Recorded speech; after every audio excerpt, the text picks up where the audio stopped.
soul, like the wind in your hair. There's a light in the dark, but it's just so far away. While we storm heaven's gates and we heal our mistakes, a fear could take us over, but we hear in the light and we gather our mind to find our spirit's closure. So we fall again, we come together when the pieces fall apart. They last forever with a prayer to fill our hearts and to keep us brave.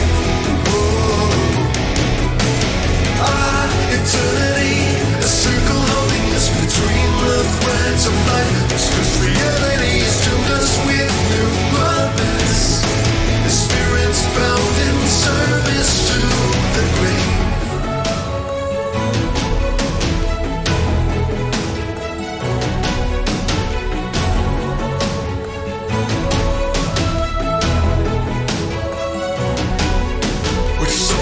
Aimless in some quest for more, and traces of kingdoms the ruins of before. We consider the cost and we're fighting to survive.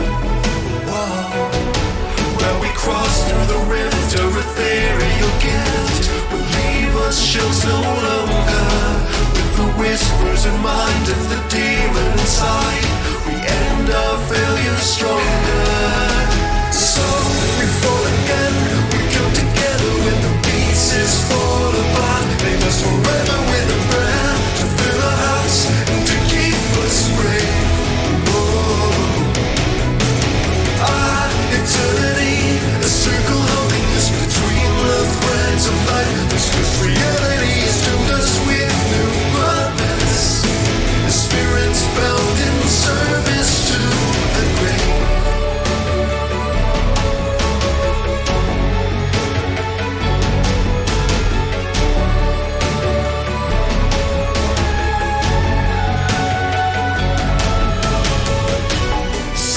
Eclipse this land, covered by an unseen hand. Suddenly in death we found another kind of land, trodden under kings and queens. We inherit great enemies, power of the souls now repurposed for our pride. Demons from an ancient time, rising from the filth and grime. So we face the storm, but in numbers we stand strong. Blessed with a kiss from the unholy light. Get up when we miss, and after we die, the battle will be ours, but the war is fighting on.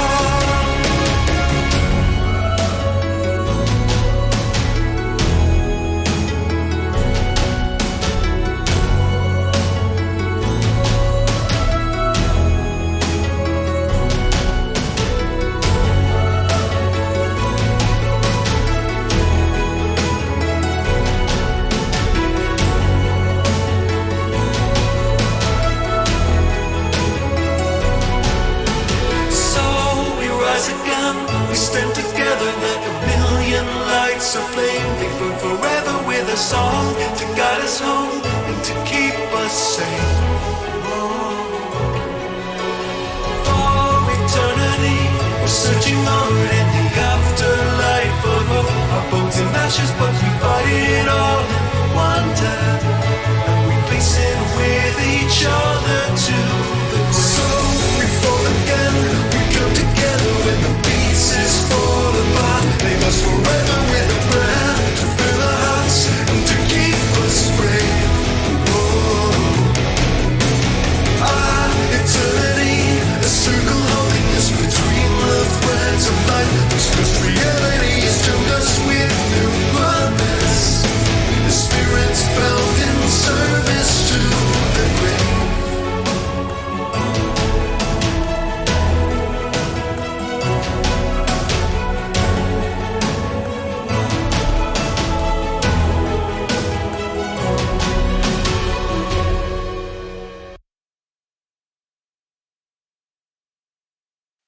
Hello, how are you guys doing? We're vibing today. We're gonna do session 0 with Moth. If I can just get in the VC. There we go. Hi. Hello. Oh God. Hello there. I'm very excited. So are you ready to suffer? I'm ready for trauma. There's gonna be trauma. Let's go. Oh boy. Oh man, I ate a big slice of cake. Oh yeah, And what kind of cake? it was boring white cake. Because that's what my brother Hey, picked for his that's not birthday. boring. Now I have a sugar headache, Moth. Nice. Not nice. Not I pleasant. had an ice pop. An ice pop. You mean like a Yeah. popsicle? No, like the little freeze pops. Like it's just the syrup that you put in the freezer and freeze. An otter pop? No, hold on a second.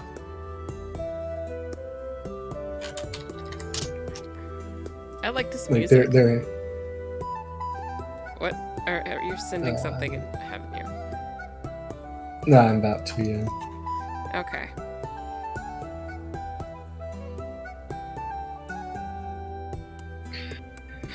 I need to send you a meme that somebody just sent me.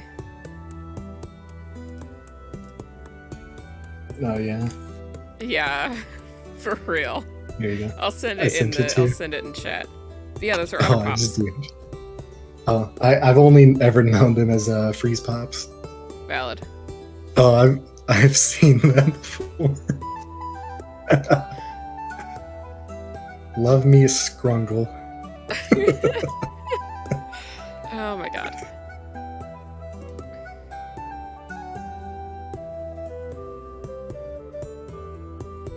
Anyways, alright, so. I'm just gonna get on chat on my phone.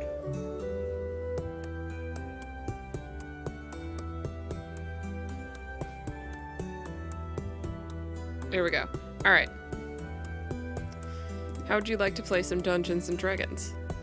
Let's go. I'm ready to dungeon and or dragon. So first of all, I am going to introduce you to the map. Now that you get real familiar with the map. Okay. So, this is where the party started. And Okay. this is where the party is right now. The red circle. Okay. This... No, actually, this is where you are. Okay. Yeah, Understandable. you are right there. In that little... You're like surrounded by lake. There's a lot of lake nearby. Gotcha. Alright. So, I will also show you your town that I have made for you, because Moth does not know how to make maps. This is your token. Hell yeah. It's he. Yeah, you're a fairy. You're very, fleshy, currently. God, I love flesh. I love having meat. Kenneth said, I hope your suffering is most enjoyable. Oh, it will be, but maybe not for him. You're goddamn right. So, as your token, this is... Oh, crap, I need to get my paper that has all the things on it. I wrote down, I kind of slacked off a little bit in math class by writing down everybody that's in your town and your family members. Okay. And then you So I need lost to go it. get that. No, it's in my backpack. Don't mind me. So at the moment, is it just you and me that knows what's happening to me? Yup. Alright, cool.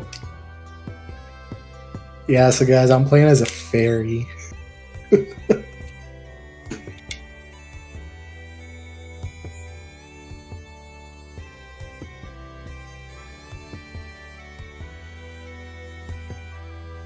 How's everybody's night?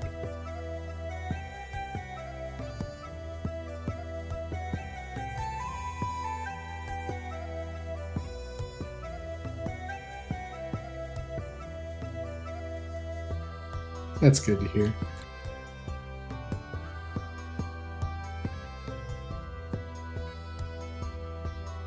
Ooh, fun.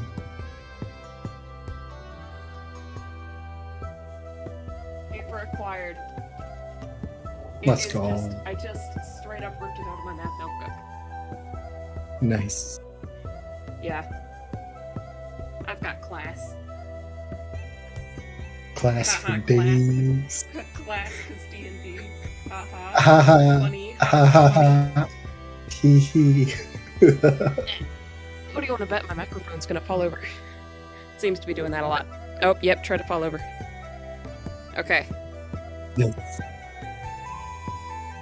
So, I've got my paper. It's gonna be...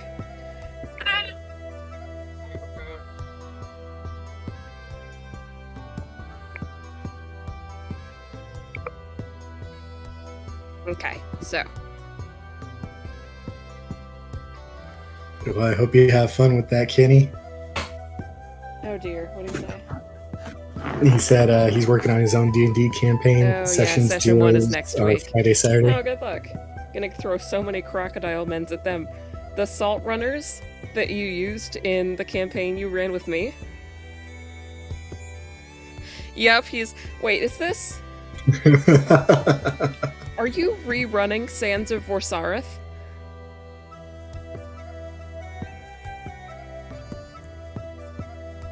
Because I know you'd said you were gonna do that.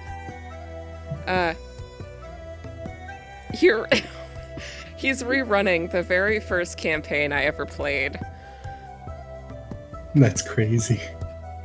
I'm gonna expose him right now. The reason that that campaign stopped was because he didn't know what to do. He didn't know what to do next. That's why that campaign stopped. Still, I hold fond memories of it.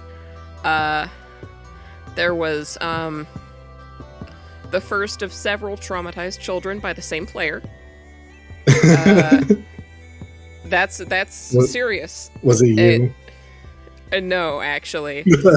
I played an adult, thank you.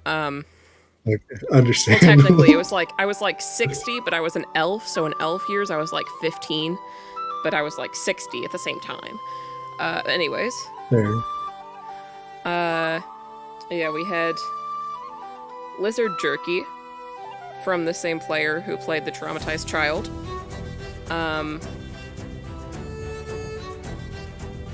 Yeah.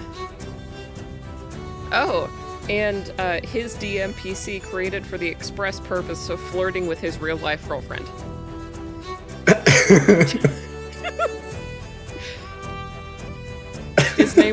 His name was Solander. He was a level 3 wizard. Solander.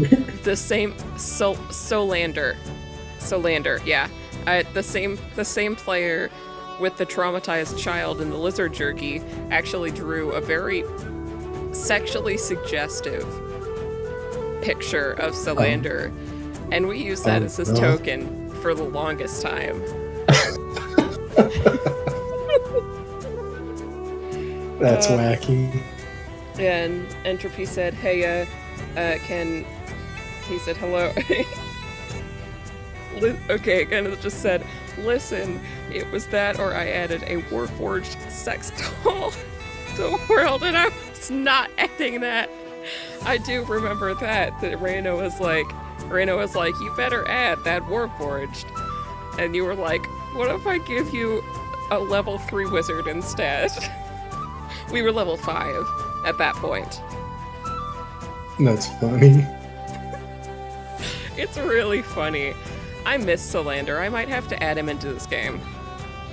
Oh, He was a good dude. just as like a side character. Yeah, Ken gave him PTSD. Like, straight up PTSD. Like, he had night terrors. Frequently. Fantastic. Yeah, that was just his backstory, was the PTSD. I He really can be should. I another- should really... I should He can be really another add side slander. What did you say? Sorry. Just, I was saying he could be another side character, just like the one that you're adding Yeah. for me. They could be Yeah. part of their own little group. What do you mean the one that I'm adding for you? I didn't tell you about her. Anonymous? Oh. You have full rights to add him, magic shop owner moment. I was not going to ask your permission, but I'm glad that I have it. Yes. And the thing that you just said, that's not a side character, that's a whole mini boss. Oh god. Wait, are we supposed to be saying that out loud? Eh. people are None of our forgetting. players are here, except for you, and you're the Yeah. one that... he paid me. He, like...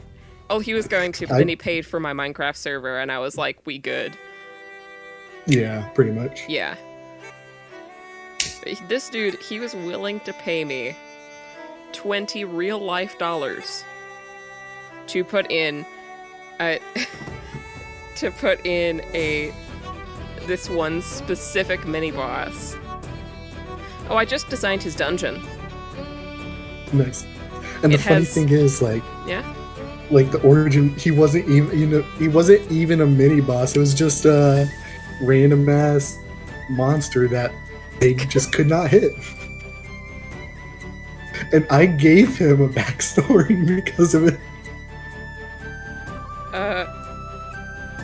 I think Entropy is putting lyrics in the chat, and Ken said I can send you the character art. That would be much appreciated. Yeah, he's putting "Don't Stop" by He Red sent Hot it. Chili Peppers. Let me go look at the Solander art and see if it's too suggestive I want to see to it. show on chat, to show on screen. Can he send it to me? If it's not too bad, I'll put it on screen. That's not terrible. Saving it. I guess I gotta pull your stream up.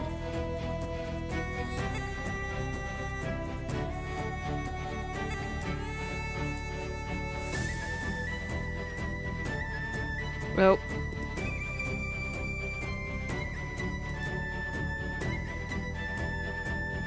I'm ready.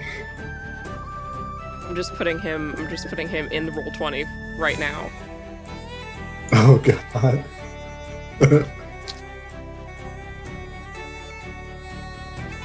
Oh, he's uploading. That's him. Oh, he's beautiful.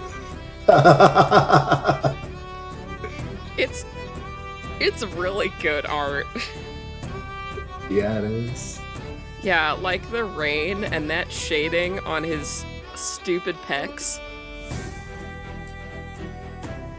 God damn. Entropy agrees. I'm not repeating that, Entropy. I'm not saying what you just said. I should tell the artist. I should tell the artist that you...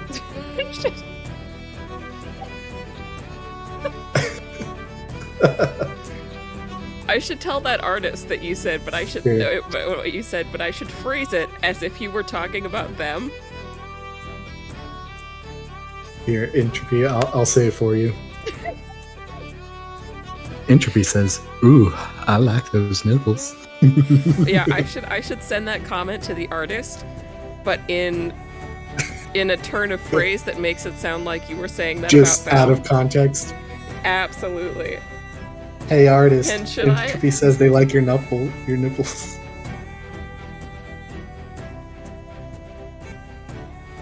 Should you what? Should I? I'm talking to Ken because he knows them.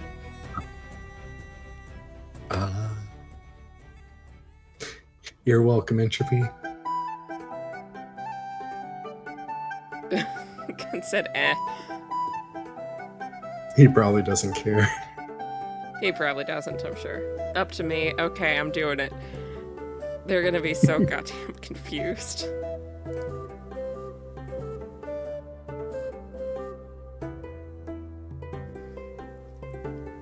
I got to ask though, says Kenny.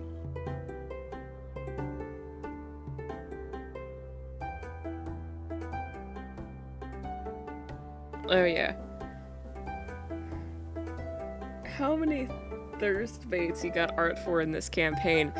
Startlingly few, knowing me. Yeah, like I'm not as good at finding art as you are. If you want to send me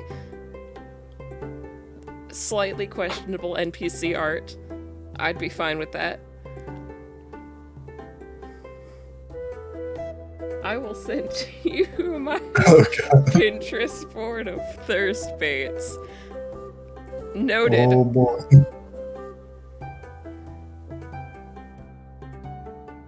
Okay. Oh, I never put you. Oh crap! I never put you on the. Oh dear. What did you do? Oh no, you are. Never mind. We're good. I thought I never put you on the town.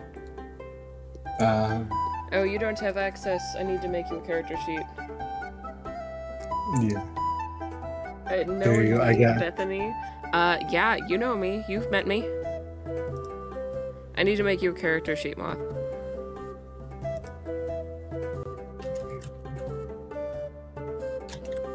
I have a 1,882 character art image saved.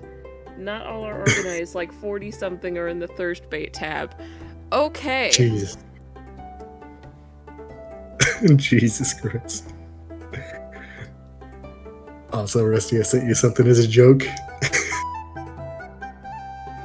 God. He said, hee yeah.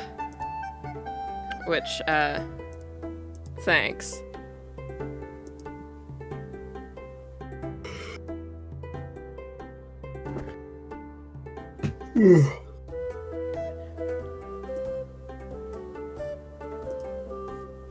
Okay, I'm going. I'm working on it. No, you're good. Take your time. Ah! We're supposed to put Dungeons and Dragons-ing. Yeah, but like you said, knowing me in the context of being surprised at not having more suggestive character art, yeah. Obviously. You have a character sheet now. Oh. Oh, do you? No. Okay. Putting you in there. God's sake.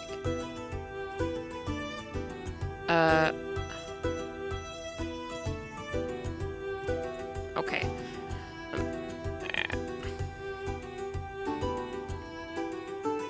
He's gaming.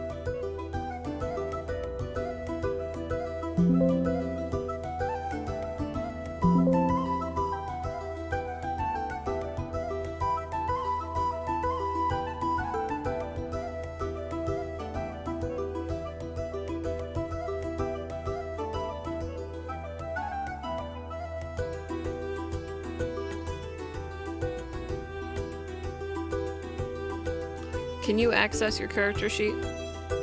Yeah. Do you want me Good. to edit it? If you want, it doesn't really matter. Okay. I believe Connor's is still relatively bare. Haha, bare, because he's a... Yeah, Connor has absolutely nothing in his. Connor does all of his Understandable. stuff manually. Windows computer sounds. Yeah, pretty much. Bum, No, ba-dum, and I need to give you bum. access to your token, so you can move it. Yes. You should be able to move him now. So, Let's go. alright. Yeah. Yeah. You're a pain, you know that? Yeah, you're a pain. You're gonna fit right in with the rest of them. What did I do? You don't need to. Anyway, so we shall begin. Let me check my sheet, my sheety sheet. of all of the informations.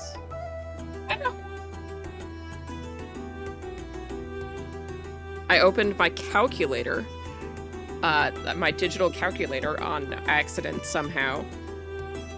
Nice. That's not remotely useful, but thank you, computer.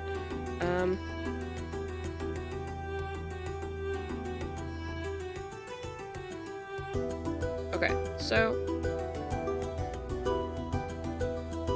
I'm just gonna add notes.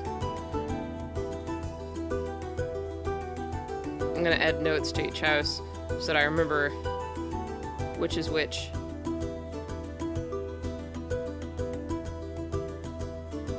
Okay. I'm sorry, this is taking a while. No, you're good.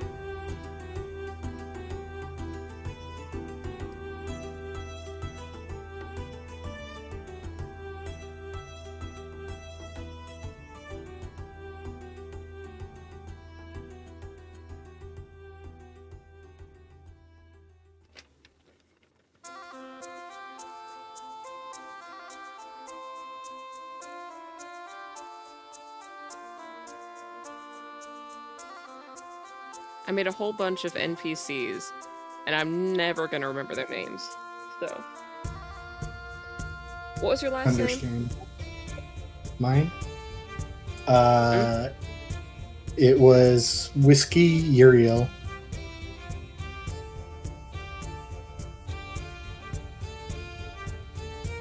So Uriel. Yep.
I'm sure they got their own thing going on, but I'm a little surprised none of the other players are hopping in to just say hi.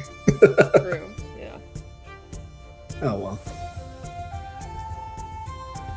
They probably don't want to see me go through my trauma. Yeah.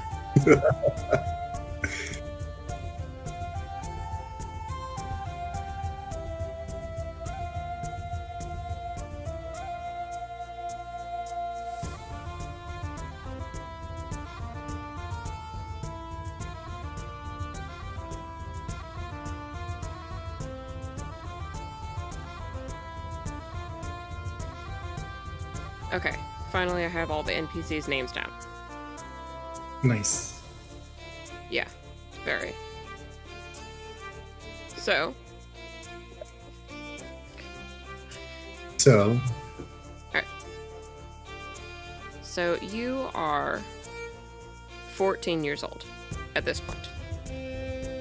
You're, you've got, I'm gonna put you in your house actually. Okay. Yeah, I'm putting you in here.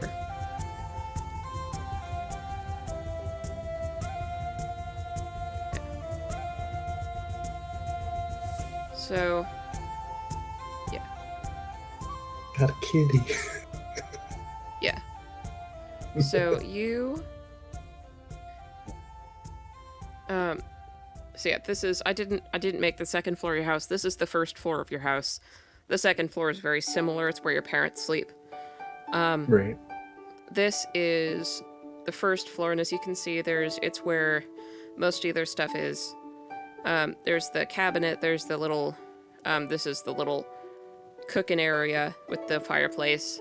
This is your table, and then your two sisters share the double bed down here, and then up, like lofted above them, is your bed.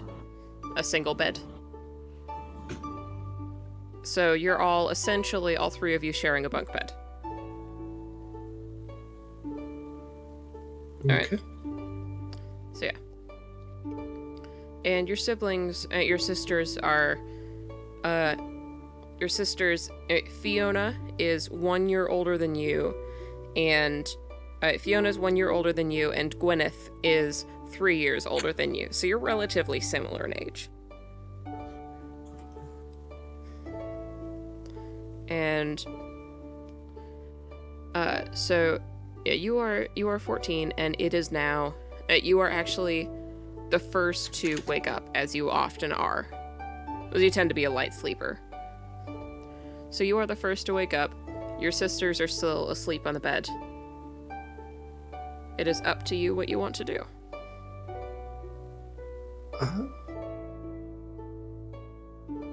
Let's go see if there's anything on to eat for breakfast. Okay. Why don't you roll perception for me? It's not really necessary, but I want you to get a bit of practice in with that.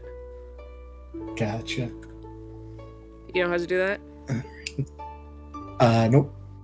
Okay, so roll a d20. You can do that. Do you have physical dice? No. Okay, then click on the dice icon in Roll20. Okay. And you'll see where it says like all the various different types of dice. Click on the one that says D20. Okay. And do I add advantage to the, or not advantage? Like my +2 bonus? Yes. Your proficiency, yeah. We'll consider you level 1 currently. What do you mean by that? Sorry. Because when you, because you are young, we'll consider you to be level 1 right now. When the game starts, you will be level 4. Gotcha. Okay. Okay. All you can see is this basket of bread here. I love bread. I'm gonna Bread is take one. good. And this is like it's relatively small little loaves of it, like bun sized. It's little buns, but they are exceptionally fluffy buns. Like if you took artisan bread dough and made it bun sized. That's what this is. And bread is very filling, so I'll go ahead and take one. Yeah? Yeah. Then I'll head outside. Okay. Go ahead. Oh, just gonna break through the window real quick and just go right there. There's a door. Oh. Where's the... Oh, there's a door right there, and there's a door right here. God, you're so dumb. Listen. Okay. I'll just go up this way. So, out here, you know a couple of things. If you would... So I'm going to move you back... Oh, okay. Here. So, if you would zoom out a bit so that you can see the whole map. Yep. This here, in this hut, lives an old fairy. She's in her like late 70s at this point. An old fairy named Agnes Hodges. Right. And she's very kind. She was never able to have children, and unfortunately her husband died in an accident a couple of years back. So she loves kids. She loves kids and is like, she is just very willing to help people with any kids that they have.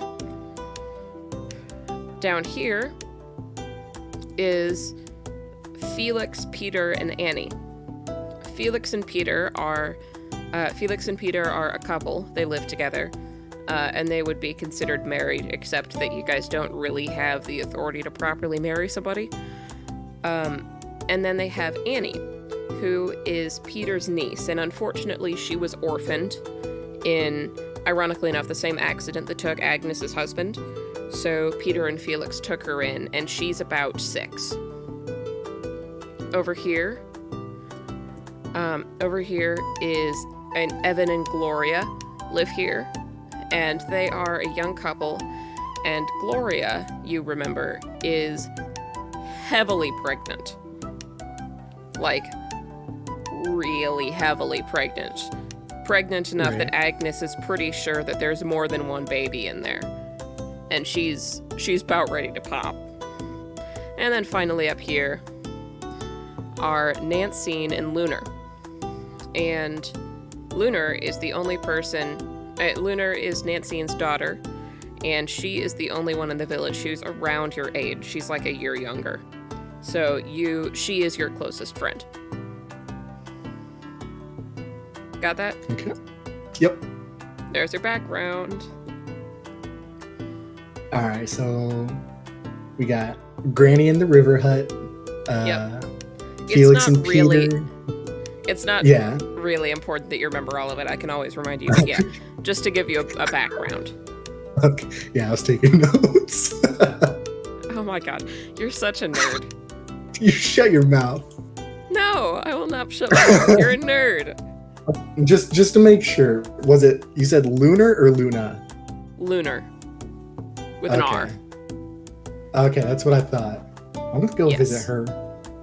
Okay. I don't have a token for her because I am lazy. I don't have a token for any of them. So you will get to use your imagination. I will let you move your token. Gonna slap me right there. Alright. So it is about 7 in the morning now. And she is probably either about to wake up or having just woken up. Her mother's probably already up. I go and knock on the door. Her mother pretty promptly opens it. And she's like, what was your name? Whiskey. Whiskey. It's spelled weird, right? Yeah, hold on a second. Like you didn't just name yourself the alcohol? Okay. There you go. Yeah. Whiskey, spelled weird, not the alcohol, don't demonetize me. I'm only 19. It's okay. I'm not actually concerned. So she opens the door and she says, "Whiskey, what a good surprise. I'm sure Lunar will be happy to see you. I believe she's just gotten up." Hi, Miss Nancy. How are you doing this morning? I'm doing very well. Would you like to come in for breakfast? I had some bread, so I'm good. But thank you, though. Well, if you insist. Come in, and she ushers you inside, and Lunar is... this is a one-story house, and Lunar is just coming out from her room, rubbing her eyes. She's like... She's got... Most everybody in this village are fairies. And Lunar has very impressive wings. So she's got like green wings, moth-like almost, with the bits at the bottom. And she's wearing like a halter top, like a halter top, but make it pajamas because it's really hard to get clothes to fit around wings. Like most, generally in this village, the men go shirtless and the women wear halters.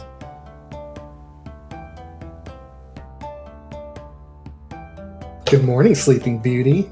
What took you so long? The sun has barely risen, Whiskey. Listen, we gotta start waking up early. How else are we gonna spend the day if you're not already awake? I prefer the night, personally.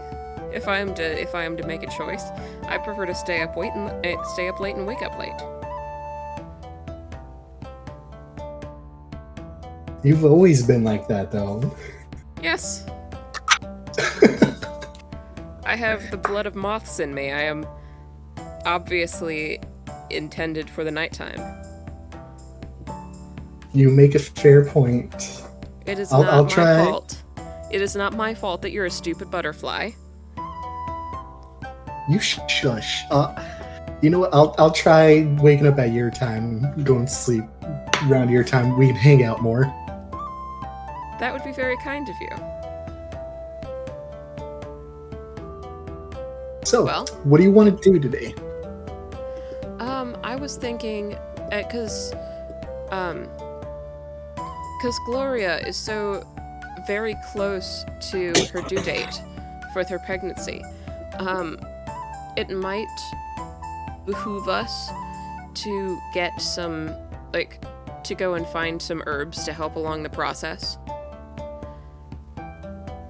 I know I know in the main cities they've got more advanced painkillers, but all we've got is herbs. Herbs never killed us. I think we can go get some scrounged up. I mean, herbs can kill you if you do them wrong, but yes, I know what you mean. Ooh, and we could also go apple picking, because some of the apple trees should be, they should just be becoming ripe right now. That sounds like a good time. Yes. And then later I shall make a pie. Ooh, can't wait for that. So, when do you want to head out? Not making that joke. You shut your mouth, Rusty. What? We're innocent 14, 13-year-olds. You're not allowed to make that joke. I feel you had an idea of what joke I almost made. Unfortunately, I do. After you brought it up. Yeah, you're 14 and she's 13. We are children. Get your mind out of the gutter.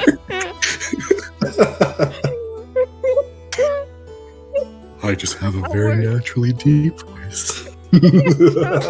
I also have a naturally deep voice. Genuinely, my voice has been similarly deep like this since I was in 5th freaking grade. Same. My voice has always been abnormally deep. It does make me a fantastic alto. I used to be able to hit falsetto. Huh. Not anymore. Yeah, you though. do kind of. You sound like a baritone. Maybe. Yeah. Anyways. So she So goes back into her room. Doesn't bother changing. I mean, everything's basically sleep clothes when you don't have designated pajamas. Goes into her room and grabs like a basket, like a soft-sided basket. And also like a cloth bag, which she folds up and puts in a pocket. Are you ready to go? Ready whenever you are. All right. I'm gonna...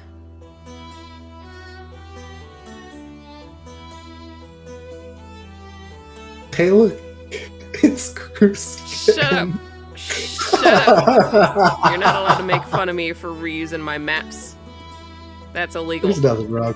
There's nothing wrong with that. Here you go. You're on there. It's me. It's Yeah. you. Wait, I can't move me. Now you can. Let's go. Let's go. So- Wait. Yeah. You You guys walk into the forest. Roll perception. Okay.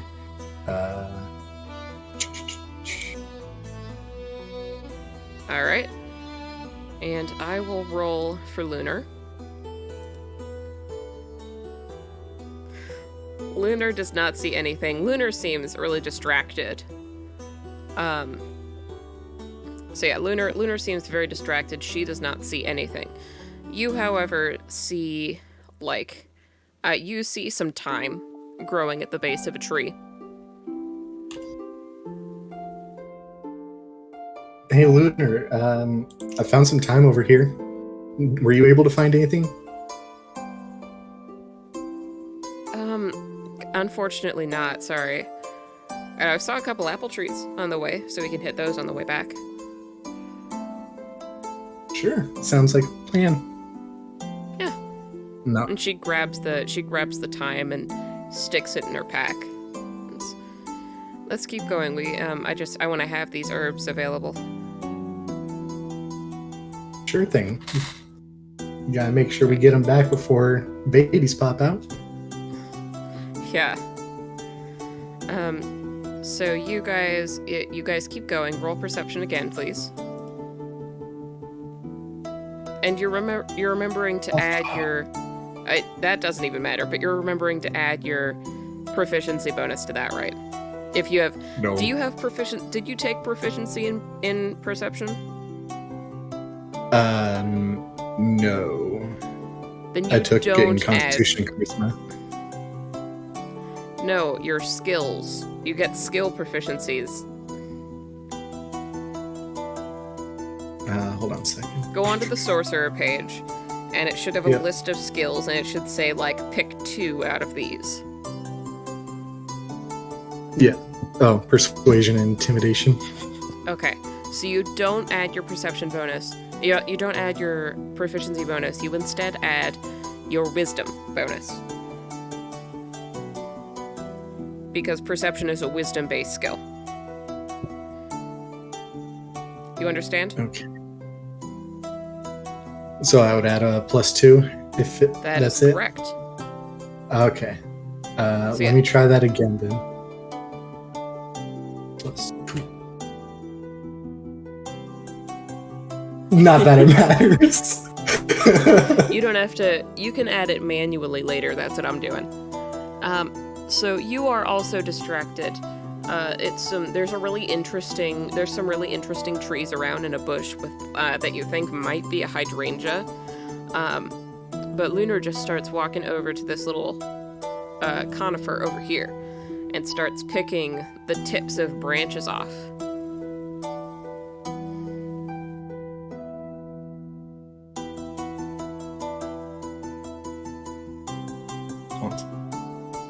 Hey, Lunar, I found this really neat flower over here. Think we should bring it back as well? She takes a glance over and chuckles and says, "That's just a hydrangea." It is very pretty, though. I'm collecting spruce tips currently. I can come over and help you if you need it. It's not necessary. We don't need that many. Oh, okay. She gets a couple of handfuls in them. And She gets a couple of handfuls of them and walks past the tree, gesturing for you to follow her. Okay. And then I'll go ahead and follow her. Yeah. Let's just look for a little bit longer, and then let's get back and, like, pick apples along the way. Because also by this point, each perception roll in this case equates to about an hour. Okay. So you guys are going to go for about another hour. So make one final perception check. Let's go. We can't find shit. Neither of you see anything. She looks around and she's like, "Drat. Yeah, we might just be coming back with thyme and spruce tips. I hope you're not disappointed." Better than nothing, and we got to spend time together, so it's not too bad. Perception. Or insight, whichever's higher. Let's see. Though they're probably both the same. Yeah, they're the same. Roll whichever one you want. I'll roll perception. Okay. Let's go! That one, baby! You barely even notice what she's saying because you got distracted by that hydrangea again. Unfortunate. So you guys walk back and you pick apples along the way. There are an abundance of apple trees in this area purposefully planted by your town. So you get like a full bag full of apples. And you also manage to, because you're children, you manage to both eat a lot of apples and throw a lot of apples at each other. So you get back to the town both bellies full of apples and covered in apple juice. Best kind. Yeah. Well, I'd say we should drop these herbs off at Miss Gloria's place, don't you think? I think yes. Yeah. She's down here. Yep, I'll go. Yep. So, yeah, yeah. I remembered. You remembered. I'll go ahead and knock on the door. Alright. Evan, Gloria's husband, opens the door, looking really frazzled. Also, roll perception when he opens the door. I love. Let's go. You can hear, like, muffled moaning from the back of the house. And some even more muffled, like, soothing in Agnes's voice. And Evan looks frazzled and says, my wife has gone into labor. I'm afraid if you need anything, I won't be of much help. Actually, Mr. Evan, we came back from looking to see if we could find some herbs for you guys and hand them over. What did you guys get? We were only able to find thyme and... Spruce tips. What was the other one? Spruce tips. They're good for tea. Yeah, we were only able to find thyme and spruce tips. Okay, I don't suppose that you guys would mind, if you just give me the time. Of course. Lunar hands him over the thyme, and, I know it may be a lot to ask, but I don't suppose you would mind making a tea with the spruce tips. I'm afraid I might be a little bit too busy currently to do it myself.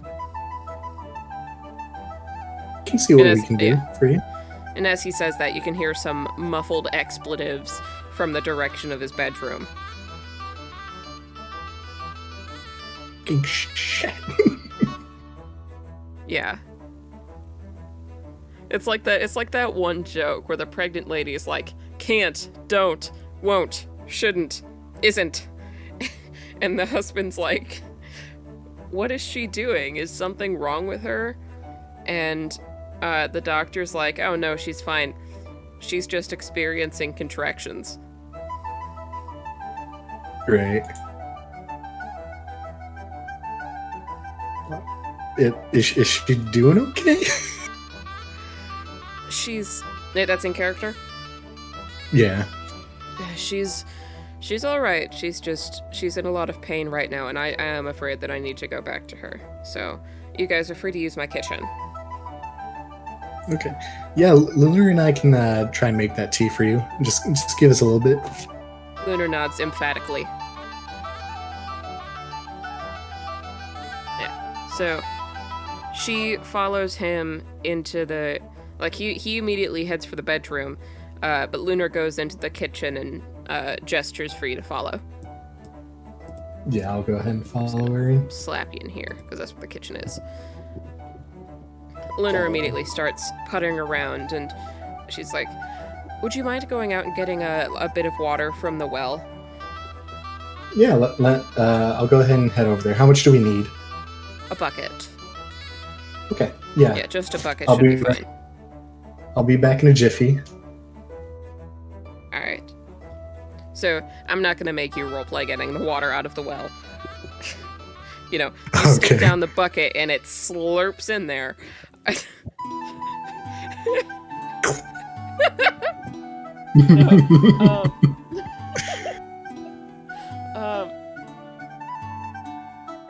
Okay. So, yeah, you get the water from the well. By the time you get back, Lunar is... She's found the kettle and managed to crank up the fireplace. So it was already kind of going because it is getting a little bit chillier. So it was on to keep the house a bit warmer in the colder days. But she's turned it up a bit so that it's proper temperature for cooking a kettle over. And she looks in as you entered the door and oh, lovely, have you got the water? Yep, got it right here. Excellent. And she takes the bucket and kind of struggles a little bit pouring it into the kettle, but because she is only 13 and water is really heavy. But can I help her pour it in? Roll dexterity. Ooh boy. All right. There it is.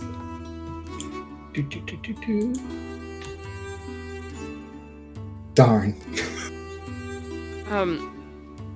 Yeah, so it's a good thing that you guys weren't doing this over the fire, because she's struggling a little bit, and you kind of grab the bucket, you grab the bottom of the bucket and pull up, and you kind of end up, a lot of it gets into the kettle. The kettle is now full, but also the floor is now pretty wet.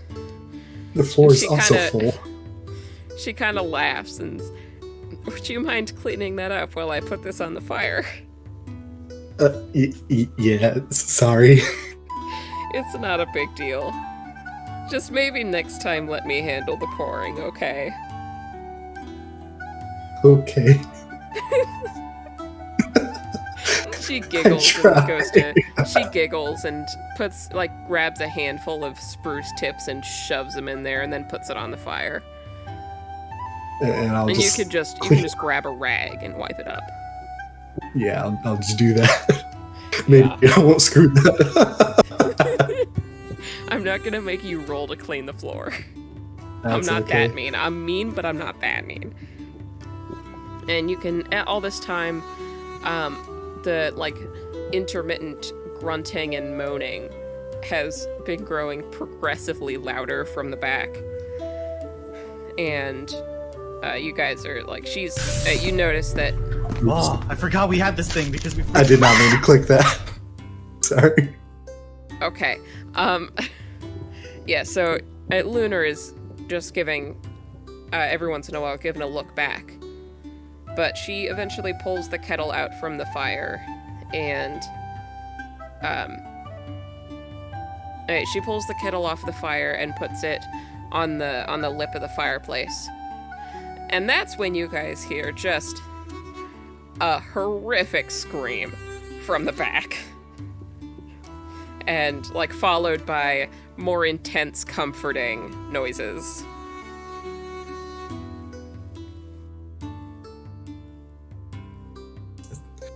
It sounds like lots going on back there, huh? Yeah, haven't witnessed a birth before, but it sounds delightful.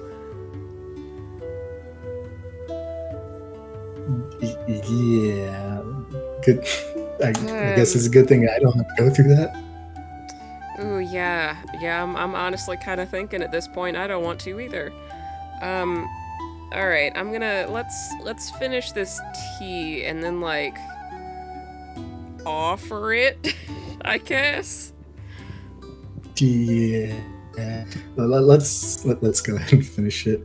Is there anything else you need me to grab? I should be good, thank you. Though if you wanted to cut up an apple, that'd be a couple apples, that would be great. Because they might want to snack. I can do. I'm also not going to make you roll for cutting apples. Okay, because knowing my rolls at this point, I'm probably just going to cut my arm off. My brother did once cut clean through his fingernail while chopping an onion. Oh yeah, my dad did the same thing, except the whole tip of his finger came off. Did they reattach it, or did it grow back, or does he just not have that now? They had to hot glue it back on. Yeah, that's exactly what you do for medical stuff. I would know. I'm a pre-med student. Okay, Same. did you know, though, that they do actually use, like, sterile super glue for... Yeah? Yeah, like actual super glue, but sterile.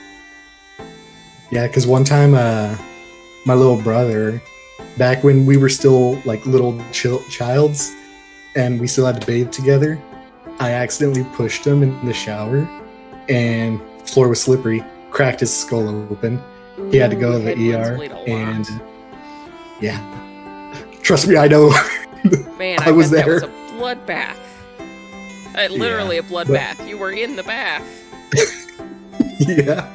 But anyways, they had to super glue his skull shut and then staple his Did he head actually together. crack the skull like the bone? Yeah. Yeah. Dang. That's kind of impressive. Because his head hit the metal faucet. Like the back of his head where it's weakest. Yeah. I only have one head injury story, and it's not near that exciting. It was...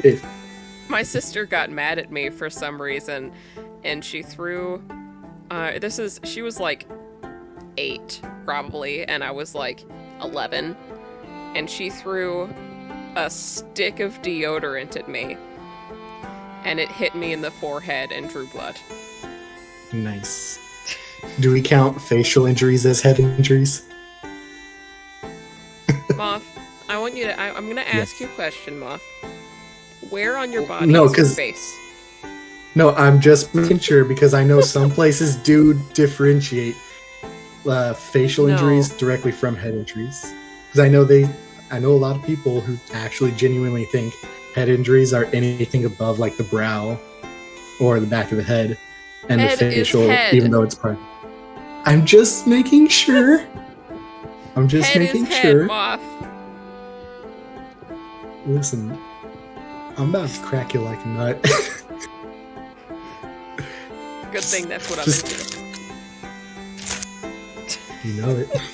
Anyways, so I was 3 years old, and I had just finished watching James and the Giant Peach. Okay, Oh no.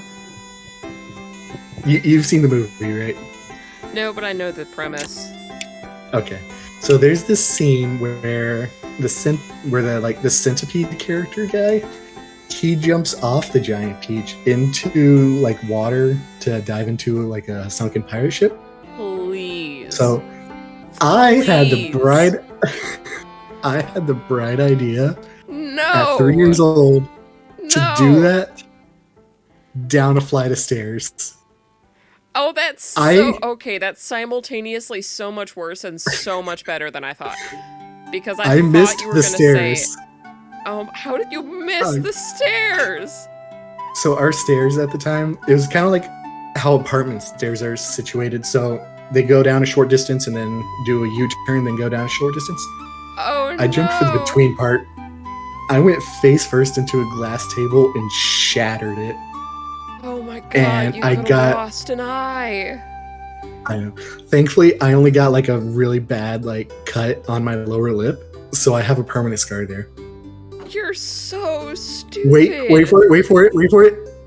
3 months later, after it's fully healed, I watched James and the Giant Peach again. No. At the end of the movie, I went to those stairs No. and did the same thing, No. head first, into another glass table, shattering it. And Your parents' glass come table out- bill is almost as much as their medical bill. I came out of that shattering with nothing more than a busted eyebrow. They had to put stitches in it. I now have a permanent eyebrow scar. Dude. Okay, but that I'm sure made you the most badass toddler. Like a lip scar and an eyebrow scar. Dude, I was the coolest kid on the block. Yeah. But no, I would never do that again. Actually, no, I Okay. was still in Germany at that time. Oh, I didn't know you used to live in Germany. Yeah, I was actually born there. Like, I was still born on an American base, but yeah, I was born in Germany. Sprichst du Deutsch? No, I speak a little bit of German. I do not sprechen Sie Deutsch. God. Yeah. I thought you were gonna say that you dove into a bathtub head first. And no, yeah, no. that's simultaneously better and worse, because for one, bathtub would be less velocity, but for two, if you knocked yourself out, then you would drown. Yeah. Anyways. Anyway. Yeah. Back to the tea making. Yeah.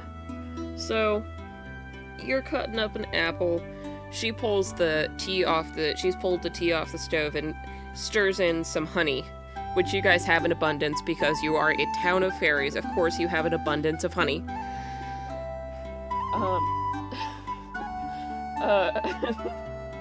Candace is making fun of you. Oh yeah, no, I'm used to it. Every time yeah. I get that, every time I tell that story, it's just Yeah, she's stirring. She's poured it into 3 separate cups and stirred honey into each of the cups. And she grabs 2 cups and motions for you to get the 3rd cup and the plate of apples. And once you do, I mean, presumably you're going to agree and take the things. Like, you're not going to be a brat, are you? No. Okay, so once you take the things, she starts off down the hall and very carefully knocks. And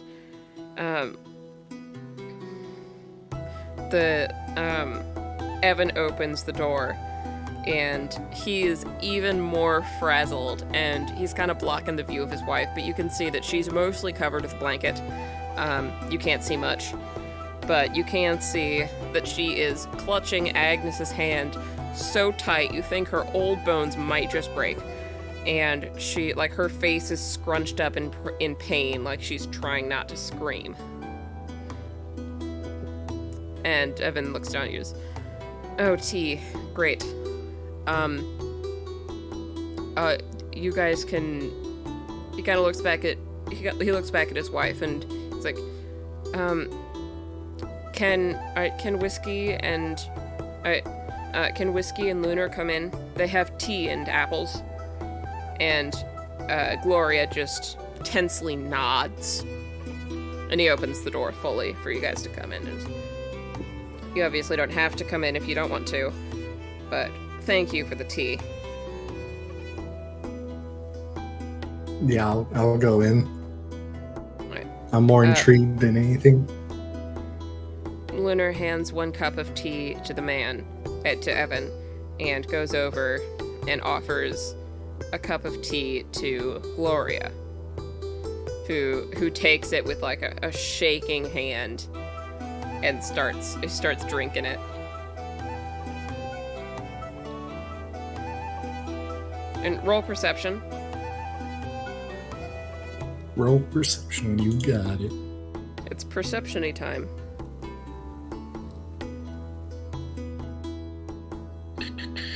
It was 2. It seems that they've made the time into a poultice of sorts, with a like mortar and pestle that's over on the nightstand. Okay. And Gloria is paying absolutely no attention to you. Literally none. Agnes is paying very little attention. Evan has gone back to holding his wife's other hand, so he is also not really paying attention. Though Agnes does take a couple of apple slices and the cup of tea from you. How's she doing, Granny Agnes? Well, she's alright, you know. Not the first birth I've seen, probably not the last. I mean, God's be willing. God's be willing I might live another 10 years or so.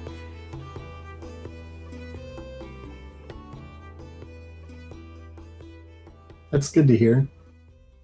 Yeah, Yeah. So, But she's just fine. We're pretty sure that her babies will be coming out of her pretty soon, so I might advise if you don't want to see the juice, so to speak, you might leave the room. If you're fine with that, she seems to have no problem with you being here. I think I'll leave. Just go out until... You don't want to see the juice. No, I don't want to see the Jews. I'll stay nearby so they can still call for me if they need Yeah, me. but you don't want to see the juice. Yeah, no. Oh my god, I can't believe I just had her refer to like pregnancy stuff as the juice. I can't believe you did either. I had to think. Can't believe you made me think. Look, I know a good amount of what comes out of you during birth because I'm a pre-med student and like. You know more than me because nothing comes out of me. I guess I would hope so. You'd be surprised. During birth? Oh, you don't give birth. I know. But just in general. Yeah, I know. That's what I was saying. I sure as hell hope nothing comes out of me. But yeah, no. All right. I'll wait outside the door. Okay, so you guys wait for a while. Lunar has taken your lead and is also standing awkwardly outside the door. You guys are incredibly awkward. She's standing outside the door. You guys are just waiting, and all of a sudden, roll perception. Okay. Let's go. Shit rolls.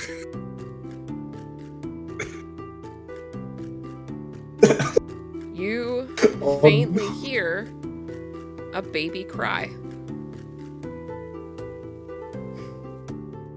And Lunar does not. Yeah. Lunar doesn't seem to. Yeah. Lunar, I think they're done. You think so? Did you hear something?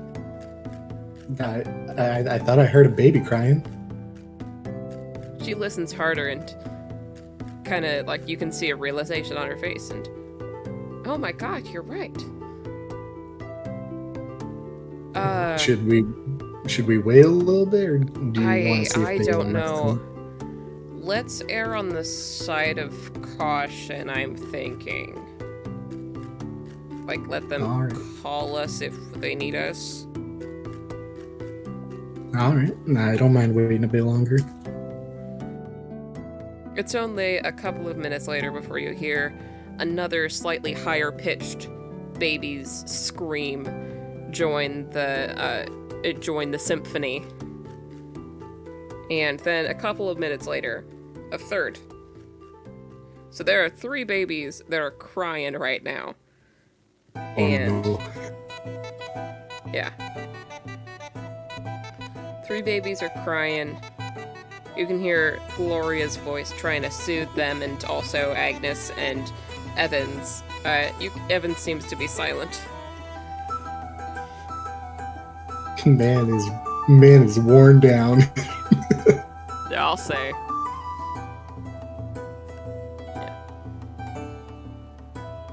I'll go ahead and knock on the door.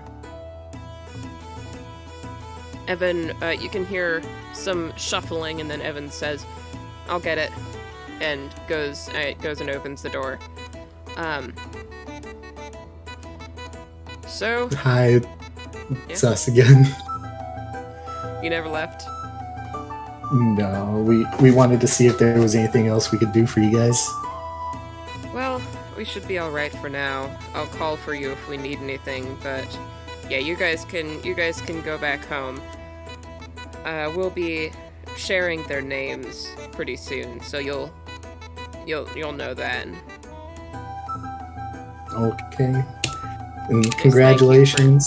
Thank you for your help. And he smiles at your congratulations. Alright. Then we'll just head outside. Yep. Well, that was an experience. Yeah, sure was. I hope I don't have to live through that ever again. Yeah, I suppose so. Oh man, it's almost wouldn't it be easier? You know, they've been doing that stuff in Kaiton with the, like, I don't know, with the metal and the magic. It's almost, it's funny to say it, but it almost makes me feel like it would be easier if, like, you could just make a baby out of magic, or magic and metal or something. Maybe, but in that case, would you really think it's yours, or just like a creation rather than another living thing? Well, I don't know if they've managed to master true sentience yet. But I don't know if it thought and spoke and felt, I would consider it mine. That's fair. You know, you have to admit that there are some things that would be easier if you were made out of metal. Yeah, but at the same time, I think there'd be things that I would miss. True. I doubt metal can eat. Yeah, or be able to sleep in late. And I say that while I do nudging like her sleeping in late. jokingly. Well, oh man, and she looks up at the sky, and you guys have spent the entire day together. It is now probably 9 p.m., and this is about your bedtime, right? Your mommy gonna come tuck you in? No. I did say that I would try your schedule for once. You did say that. Well, there's not gonna be much going on this time of night. Everybody's probably headed in from the fields. The main thing that I do at this time of night, other than forage near the town, is I stargaze. Well, we can go do that then. I think we did plenty of foraging today. Yeah, we did. We did. She leads you by the hand over to like a bit beyond there, where there's a bit of an open field area. And she sits down on the ground and pats the ground next to her. I'll go sit next to her. You see that cluster of stars right there, the 3 that's in a line? Kinda, yeah. Yeah. That's called Cyan's Belt. It's harder to see the rest of the stars, but it says that there's a picture of the they say there's a picture of the Great Huntress written in the heavens. It's an easy one to see this time of year because of those 3 really bright stars in her belt. Yeah, I can kind of. It does look very nice. Yeah. People have assigned other stars to other constellations. I'm not sure. It's harder to see ours. The Serpent of Kaiton. It's harder to see that one. But it's around here somewhere. It's the right season to see it. Well, who knows? Maybe if we wait long enough, the serpent will come out. Maybe. Just gotta be careful that it doesn't come down from the sky to try and eat us. True. And she kind of laughs at that and sits for a second, and it looks pensive. Do you ever wish that you were part of something bigger? Like, wish to know that you had importance? Can't say I've ever really thought of it. I kind of like my life here. I'm okay with being. But it's nice, but you know why we're here, right? You know why we hide here? Something about the main city folk just not really liking our kind, if I remember correctly. It's because of our connection with the Fae. We are intimately connected with Fae folk. Some would consider us to be Fae folk ourselves. And because of the chasm and everything that causes, people do not trust the Fae. and we are so very blatantly Fae, we would be persecuted. I see. Alright, out of character. Damn, this 13-year-old going wild on philosophy.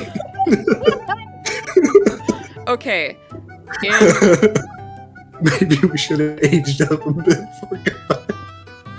I've heard plenty of 13-year-olds have existential crises. Listen, every time I've seen a post or something about my 13-year-old said this, it's been fake. Yes, but also, have you seen all the emos on like TikTok? There are absolutely 13-year-olds who have existential crises like this. They're pretending to have an existential crisis. Look, just so they can okay. Get 13-year-old clout with their 13-year-old friend. Oh my god. Let's just continue. All right.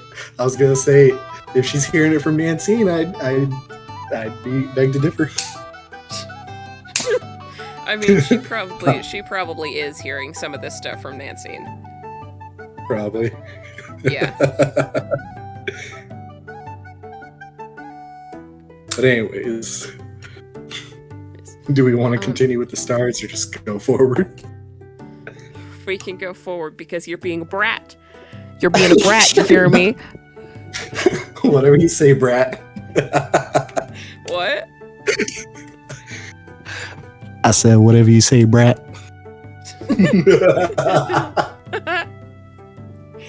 Oh my gosh. You're clearly the brat here. It's a shame that the 27-year-old among us is the one being a brat. Oh, you shut up. You are a decade older than I am. You're old. Twitch chat. Here's the question. Am I being a brat?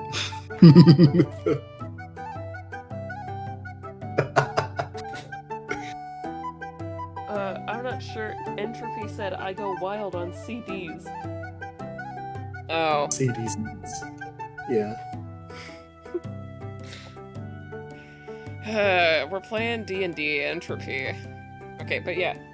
Would you guys agree that Moth is being a brat? That the 27-year-old, may I remind you, the man who is nearly a decade older than I am in college and I have more maturity than you, good sir. Hey, I never said I was mature to begin with. You did never say that. I'm just vibing to this music. You can't hear it because I'm playing it on my end. No, I'm vibing to my own music. Valid. But I'm gonna kill you, Entropy. God. But anyways, did you want to continue with this? Yeah. Sorry, Entropy. I'm gonna have to pass on that one. You're not my type. I prefer hot people. Damn. No, I was just gonna ask, did you want to continue on like the stargazing thing or actually go forward? Because I don't mind either way. Yeah, let's, I think that we were about done with the stars anyways. Yeah. Oh, he was talking to you. Entropy's flirting with you. Entropy has a thing for you, I think.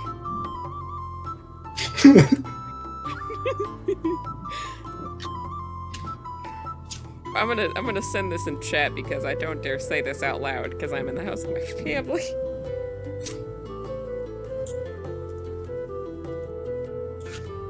Oh my gosh, this is...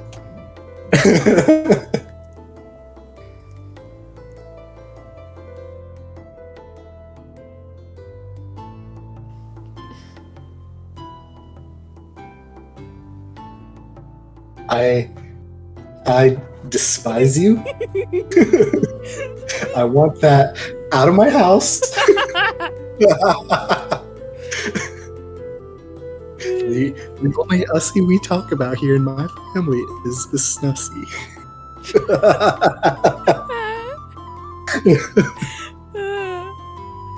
Oh my gosh, dude. Anyways. Anyways. Oh, we are going to fast forward 4 years. Let's go. And it is in fact, it is exactly 4 years actually, and it is the triplets' 3rd birthday. Because I love babies when they're not mine. So this is, yeah. Understand.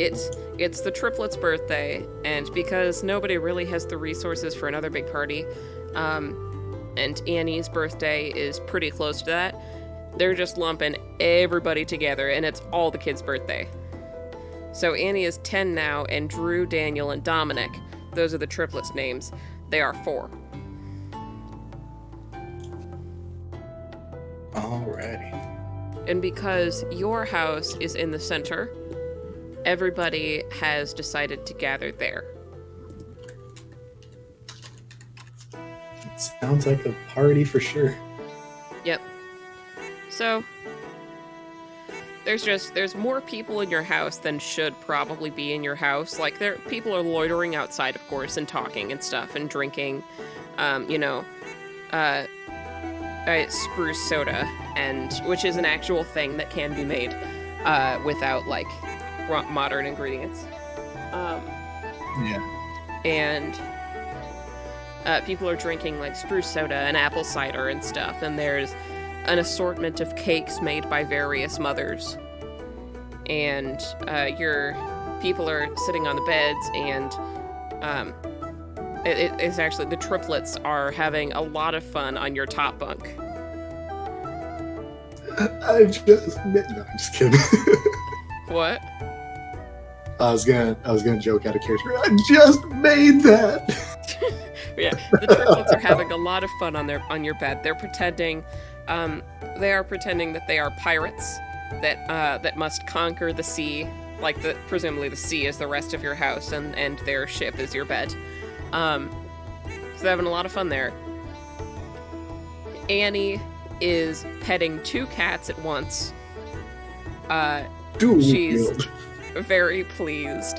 Yeah, she's petting both of your cats at the same time. Animals love her. And the adults are just mingling. And that leaves you and Lunar to just vibe. Oh, and your sisters. Your sisters are older than you are. So, Fiona's 19, and Fiona's 19, and Gwyneth is 21, so they're mingling with the adults. And you are 18, and Lunar is 17. Nice. I'm gonna go over to the bed, and am I able to go under it? Yes. Okay. You would have to crawl onto the bottom bed, but you can go under it. Okay. I'm gonna go under the bed and reach around it and pretend I'm like a sea creature. Yeah. Yeah. Just to play with the kiddos. Yeah, that's awesome. They squeal in joy, and they start like, the one starts trying to hit your hand with a stick while shouting, "Back, foul beast!" Oh no. That hand just was like, yeah. That hand opens up like it's like, ah. The others are like, they're shouting, somebody clearly found some kind of pirate storybook, because they're shouting various phrases that make very little sense. Like, the one's just shouting, "Man the hatches!" And the other one's like, "Starboard side!"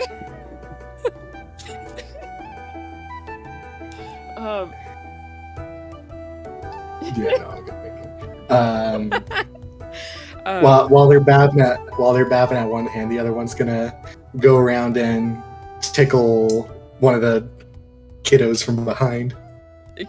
You gonna grab the ankle? Yeah, just grab the ankle. Just. Are you gonna grab and yank, or just grab? Uh, I'll I'll pull a little bit just to see what the reaction is, because I don't want to just yank him off and actually scare him, you know. You grab his ankle and give a little tug, and the kid squeals and says, "I've been got." All right. After that, I'll slowly pull him off the bed and catch him.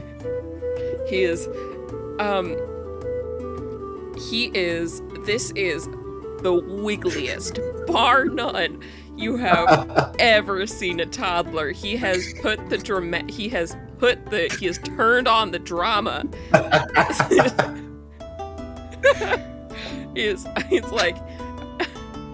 He's like, no, my family.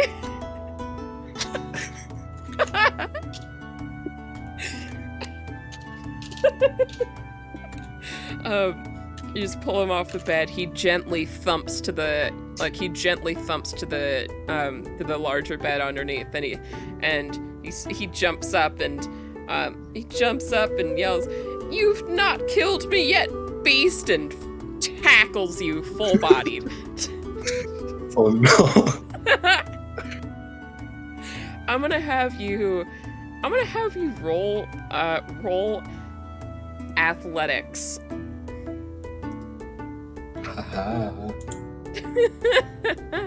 Watch me get a bad look. Dirty 20. So, he tackles you, and you, in one swift motion that you were not entirely sure that you were going to be able to pull off, you grab him by his ankles and flip him around so he's hanging upside down in your grasp. Oh no. You just lift him up and look him in the eyes you just lift him up and look him in the eyes. You can say something if you so desire. I gotcha, you scurvy dog. Now I'll drag you down to Davy Jones' locker. And he starts wriggling, and he's thoroughly broken character, so he's just squirming and giggling. I'll gently put him down. He's on the bed.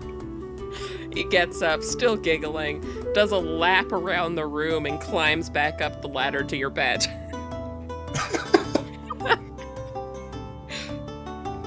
And pretty much as soon as he climbs back up the ladder to the bed, he does another tackle against one of his brothers, and it turns into a full wrestling match, like a terrible pirate speech forgotten. They're just wrestling on your bed. Oh no. I'll peek my head up to watch them, make sure they don't hurt each other. Yeah, they're fine. They're 4. Oh, okay. I thought they were 3. No, it's Damn, been they're 4 raging. years. They're raging before my very eyes. Okay. No, you were just wrong. Roll perception. Understandable. Have a nice day.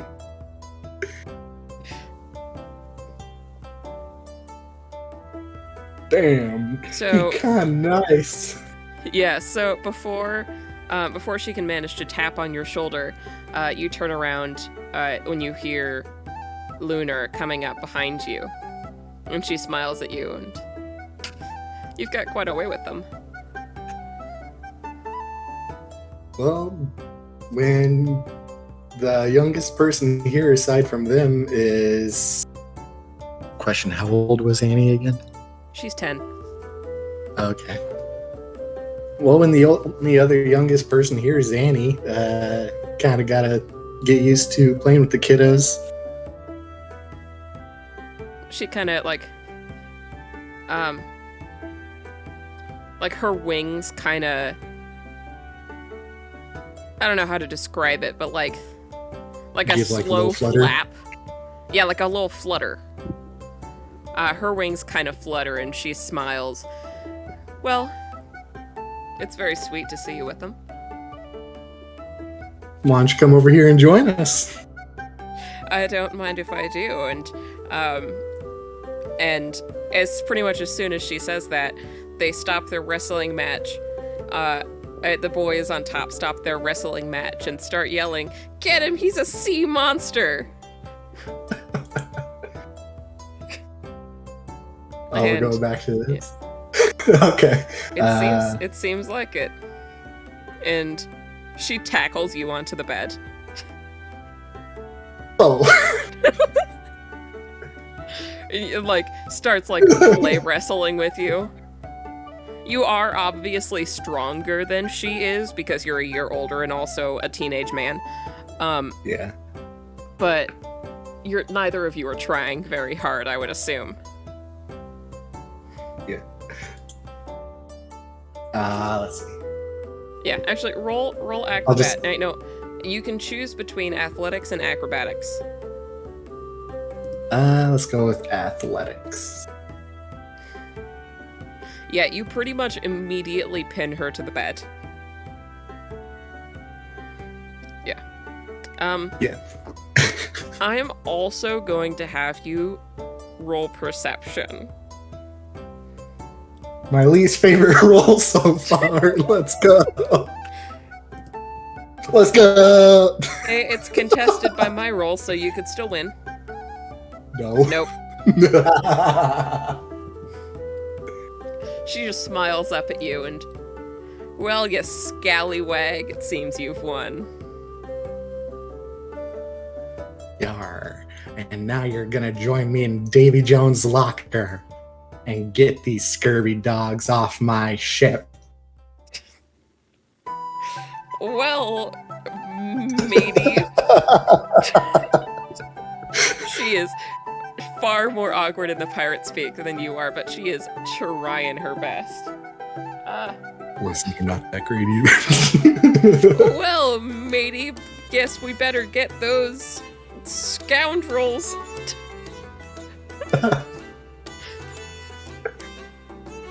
And she leans over the edge of the top bed and grabs one of the boys by the waist. Oh.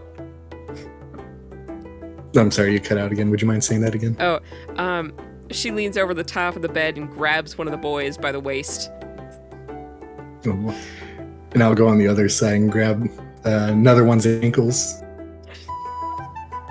So you've got two boys, and there's one that's the one is it's ironically enough, the one that you've not got is the one with the stick. So the one with the stick is like lightly whacking your arm. Like your forearm. It's like, let my brother go, you scurvy boy.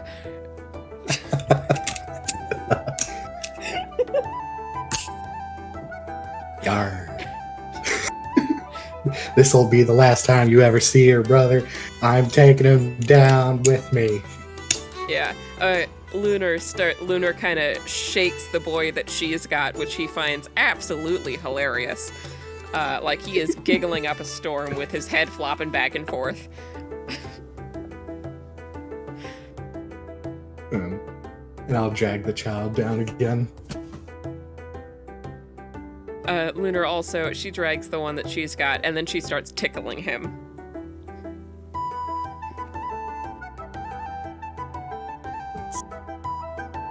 Yeah, I'll put the other one down after making sure he wasn't bumped or anything like that. And then I'll reach back for the last one. Roll athletics to try and stop the one, because of course the one that you've got currently is going to try and escape while you're getting the other one. Of course. Yeah, you get. He does not. You drag the one off the bed with one hand and hold the other one down with the other. And Lunar just kind of raises her eyebrows at you and, you're pretty strong. Yeah, I mean, I don't know what to say. Sorry. She notices your awkwardness, and just kind of smiles.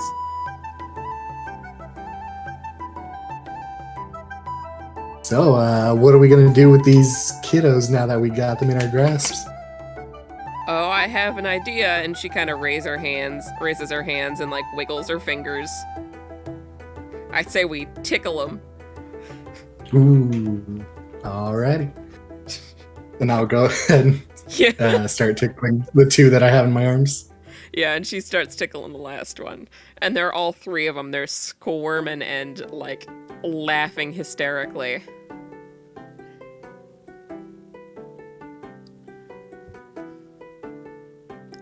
Yeah. Oh. Eventually, Lunar lets the one that she has up. And she's like, "You hungry?" And all of the boys jump up, like all previous play forgotten, and just start nodding. She's like, "Alright, why don't we go get you guys some cake?" And ushers them off to their parents. And she turns back to you and says, "That was fun." Yeah. It's definitely fun playing with the kids. Yeah, it's fun playing with you too. Yeah, you were definitely one of the pirates of all time, that's for sure. Yes, you could certainly say that. And you were quite the sea monster. Well, takes a monster to know a monster. Oh, you know it. Shall we get some cake? Yeah, let's go get some cake. Alright.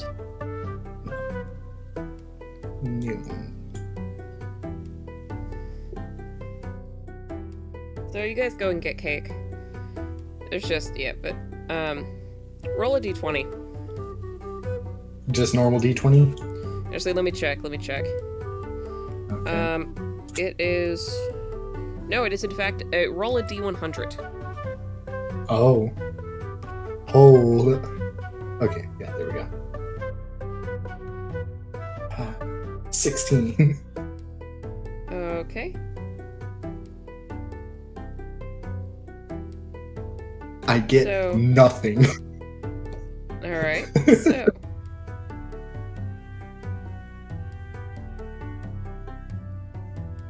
You sneeze, right? Okay. You sneeze several times. It's like a sneezing fit. Except every time you sneeze, there's like feathers appear. Just like in the air. Almost like from your nose, like you manifested them with your sneezing. But like probably 5 or 6 sneezes, and there's a really unusual amount of feathers in the air now. Oh no. Is that... What's happening to me? Is that normal for you? Last time I checked, no, it's not. Well...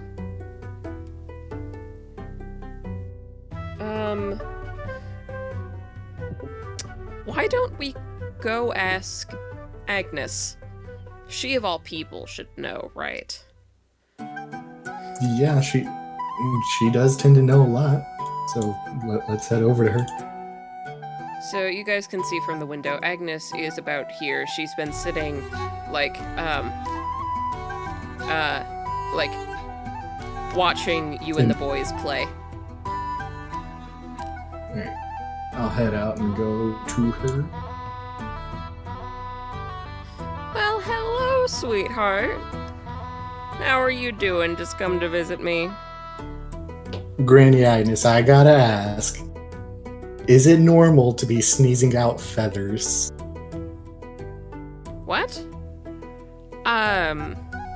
What's your pillow made out of?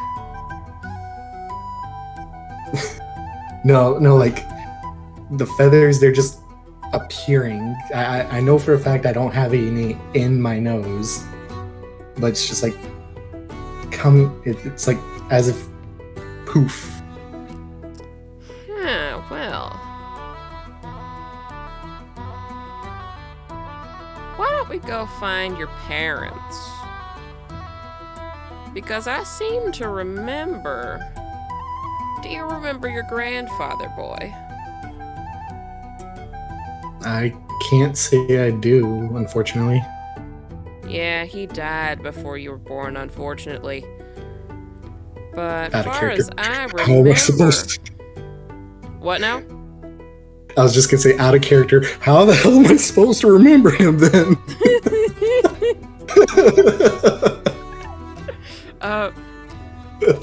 Well, far as I remember, your grandfather was a sorcerer. And if I'm not incorrect, that's his powers manifested in a similarly strange way about your age. So why don't we go talk to your parents?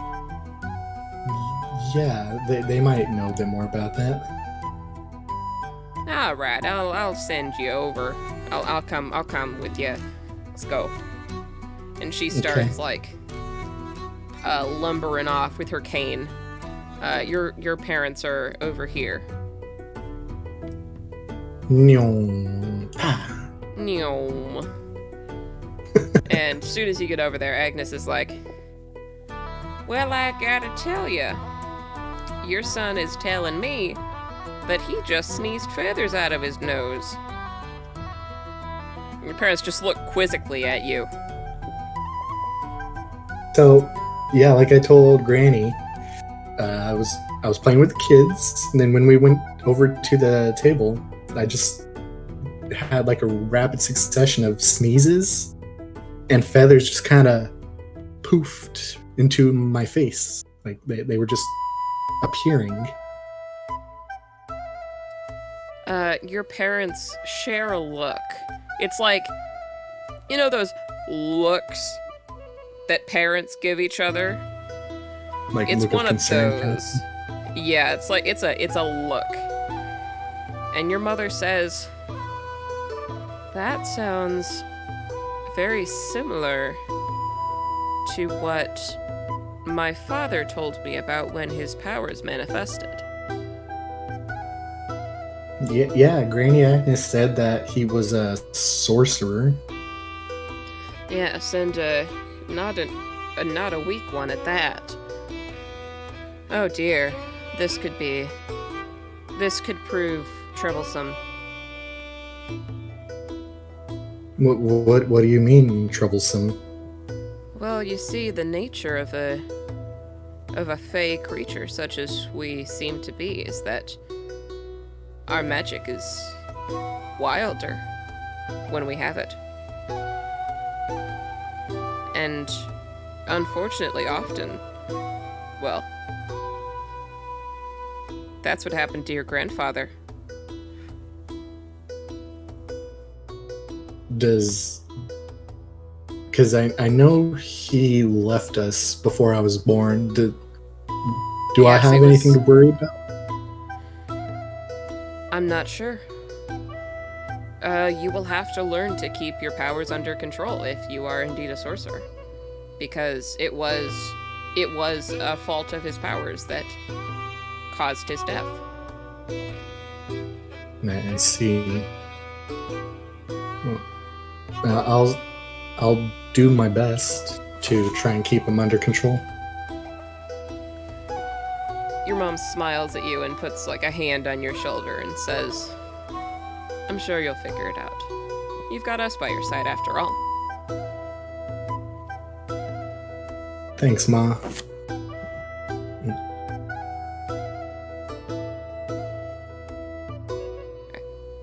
So Lunar's been listening in, and she kind of comes around the corner from where she was very clearly eavesdropping. And she says, so you're okay? I think so. Apparently, I might be developing sorcerer powers, and I gotta keep them under control or else something might happen. That's really neat. I mean, I know it's dangerous, but it's also, wow. You think so? Yeah. You could have potential to be really powerful. Ooh, you should try and do some magic. You should try and do like a magic something. Like create a little ball of light or something. Well, they did say my grandfather was pretty powerful for a wizard, so maybe I could try and do something like that. Who knows? It might help me You should learn learn how how to use it if you want to control it, right? What cantrips do Make you sure- have? nothing family friendly. I know what you meant by that, but I've got Firebolt, Mage Hand, Mind Sliver, Poison Spray, and Ray Frost. we can work with Mage Hand. Yeah. She looks over and let's try something. Let's do something really simple. Pick up that stick off the ground over there. I'll see what I can do. Roll a d20. Okay. Let's go. You kind of reach out your hand and squint, and you're really trying to like pull the natural forces towards you into your possession, into your power, to try and move that freaking stick, right? But Right. unfortunately, other than like a slight twitch, it doesn't move. Gotcha. Question real quick. Mhm. What were we doing that D-roll just as like a baby's If you first manage spell it or kind not. of thing? Like essentially It's- as baby's first spell? Because I know Yes. Mage Hand doesn't require It like does a roll not or anything. require a roll, but you don't know what you're freaking doing. Yeah, just figured I'd clarify that. Yes, yes. Okay. Yeah. so That's why I didn't have you add any modifiers. understandable. Well, it definitely moved. Yeah, I saw it twitch, but nothing more than that. Well, maybe you just need more practice. I'll help you out. Maybe. I'll help you out after the party. Because the party should be due to end, and she looks up at the sun, and it's like the sun is coming down. The sun should be set in about an hour, which is probably about when people are gonna head home. So do you want to keep practicing now, or do you want to wait until the party's over? I'd say let's just go inside and enjoy ourselves for now, and then we can practice later. Okay. Because we don't really want to tell everybody, you know. Yeah, Keep yeah. keep it our little secret for now. Roll perception. Okay. My least favorite roll. Let's go. Shit, I actually got something good for once. You see, it's not super bright outside. The sun is beginning to set. But you see, as soon as you say it'll be our little secret in that kind of tone of voice, she flushes a deep red. Right. Okay. Let's go. Cute moth Yeah, girl. let's go.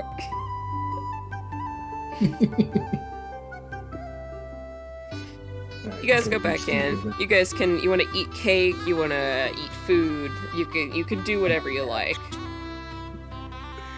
Oh, also, Yeah. when moving your token, you can hold Alt to move your token outside of the grid. Oh, nice. Let's go. Next to the cat, let's go. Hell yeah. I'm going to just eat some food. Okay. Lunar's also just gonna get some food, and she's gonna sit down next to the cat on the bed. Because the cat takes up residence of the bed whenever no humans are on it. Of Or, course. fairies. Whenever no fairies are on it.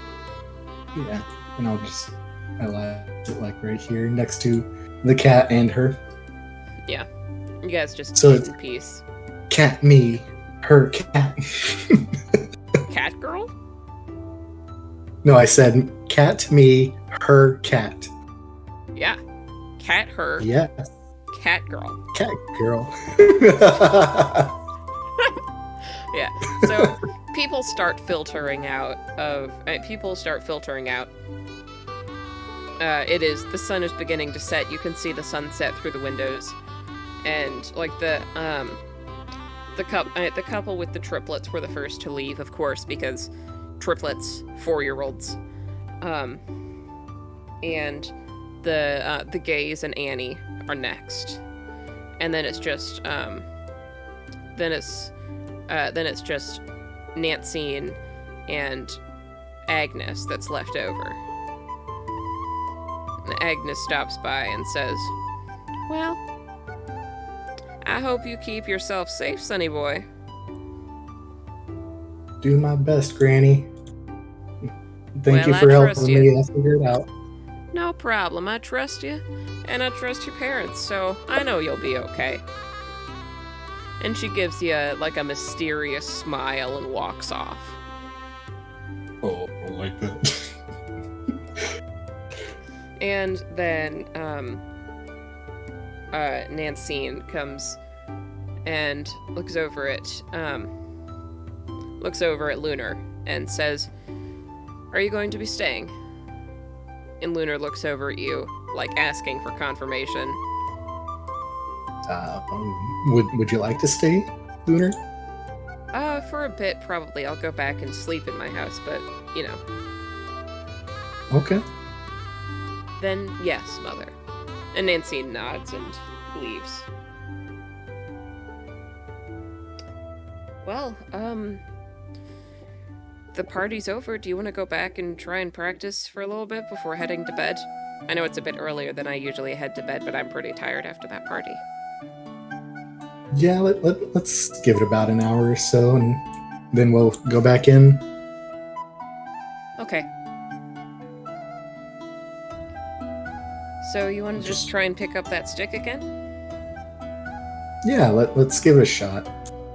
Roll Let's see a if we d20. D20? Okay. Oops. D20. Let's go. So, you try a slightly different approach this time, because trying to harness the cosmic forces didn't work great. So, you think to yourself, what if I just went with it? What if I just went with the natural energy, the natural chaos of the universe? And you concentrate for a second and feel a magic, like a tingling magical sensation travel down your arm to your hand. And it almost feels like your hand has left your body, though, you can still see your hand attached to your body. And you kind of will yourself to pick up that stick. And it lifts off the ground, and then you bring it back to yourself and allow it to settle into your real hand. And then drop the magic, because it is kind of a lot of effort to maintain. Yeah.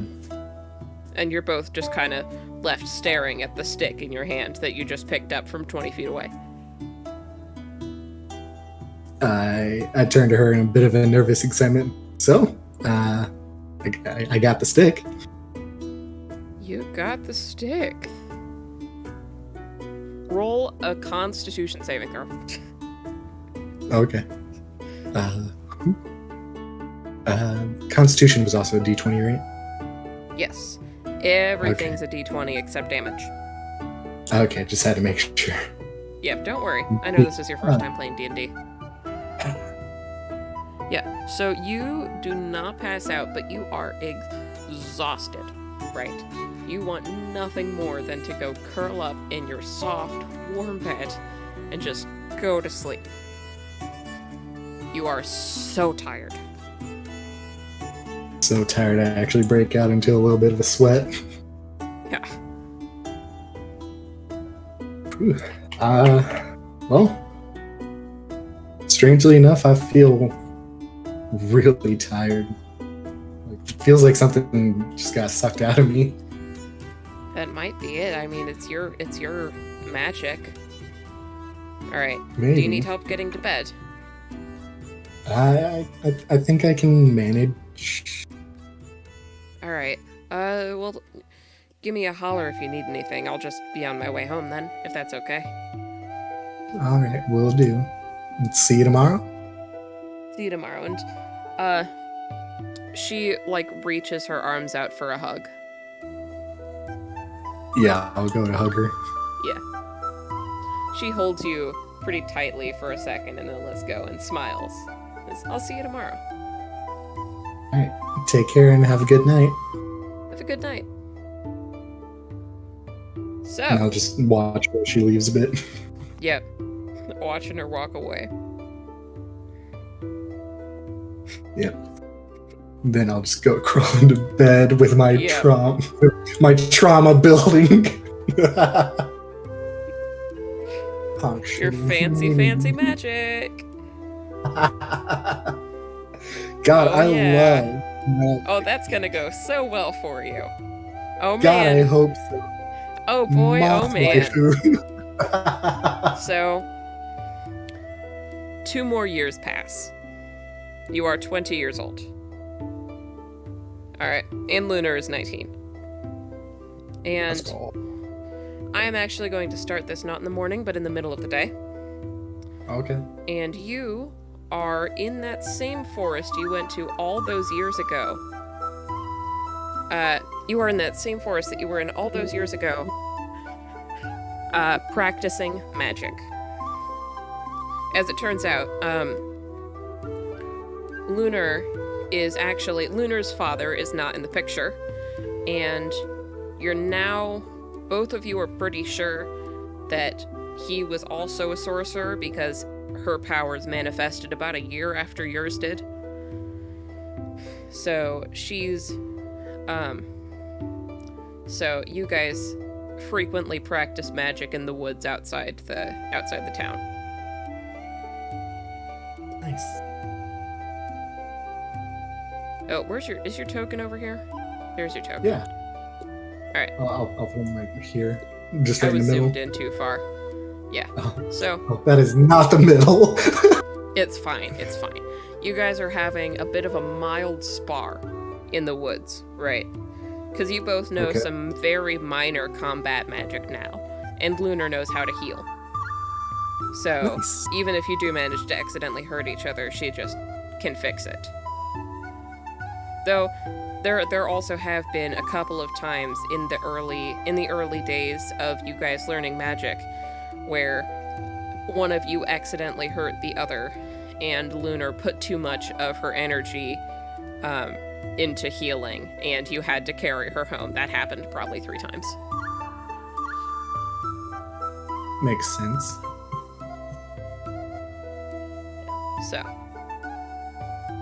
you guys are just having a bit of a spar.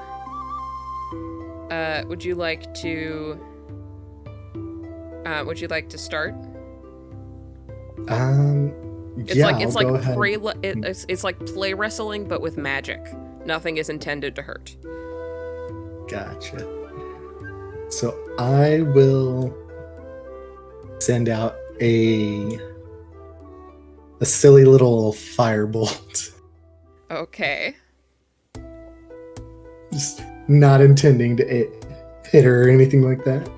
Just like gonna whiz by her. Yeah. Because firebolt's Alright. scary. Yeah. So is that a roll to attack? Yeah, sure. So do that. Roll to attack with the firebolt. Obviously, you're not aiming to hit her, so you're aiming to like a little bit off to the side, probably. Yeah. Okay, so you're not as close to her as you intended to be because you did want it to kind of whiz by and warm her face. It's probably 2 feet away, and then fizzles out in the middle of the air before it hits a tree. She kind of looks over at it and says, "Is that your best effort?" You know that tree was looking at me weird. Right. You know, it does does get me curious, because it gets me curious. Do you ever wonder how much you can do?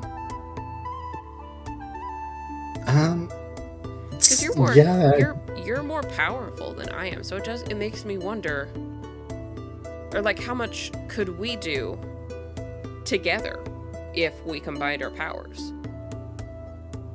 I have always had kind of a thought how much I could do, but at the same time, like, I am working to try and not suppress it, but keep it on the down low, because I want to keep our village safe as well.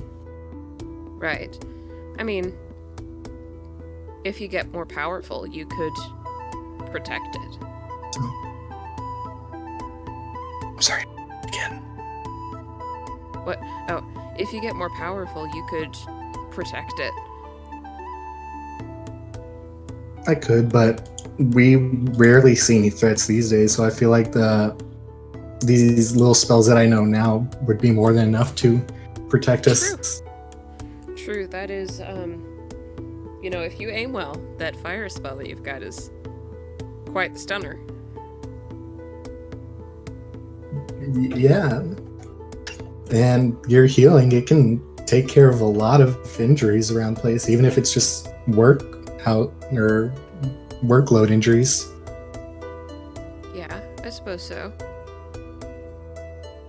Sorry, I'm trying to be quieter because I think my parents are going to bed. No, you're good.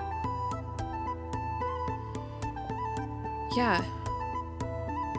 It does make sense. I wonder what it'd be like to just push your limits.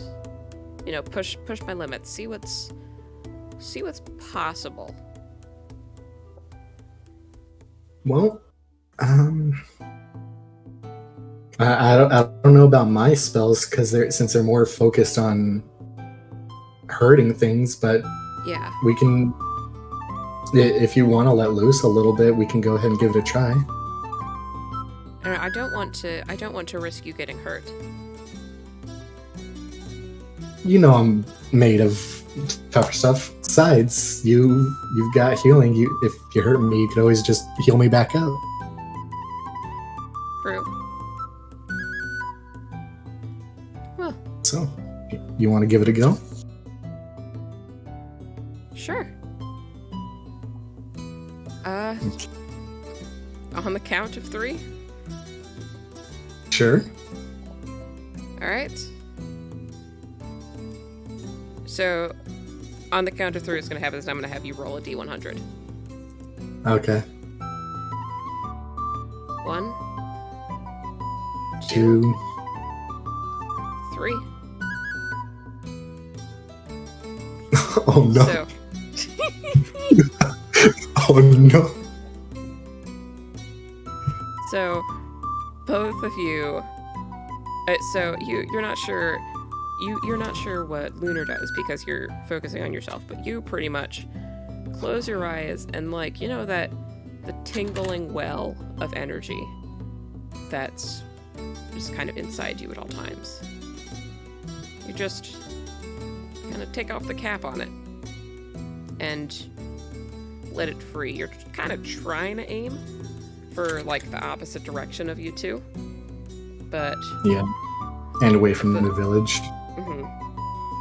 But at the last moment, an explosion shocks you and you lose concentration, which causes just a blossom of spiritual fire to grow around you. And you, like, I mean, you can barely feel it because you're, in most places where you're exposed, you're stripped to the bone instantly. Oh god. So you are you can barely see. You've still got your eyes, or one of them at least, by some miracle. And you look over, it seems that whatever Lunar did caused a minor explosion. Yours was far more destructive. It's not set anything on fire. It did seem to... It caught Lunar a little bit. It caught a bit of her. But you were at the epicenter. She's only a little bit affected. I am ground zero. Give me a second. No worries.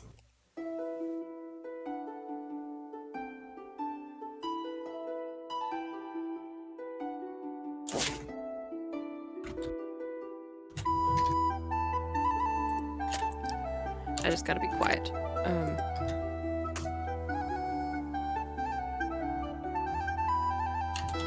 Maybe wise for me to move to the family room. I might do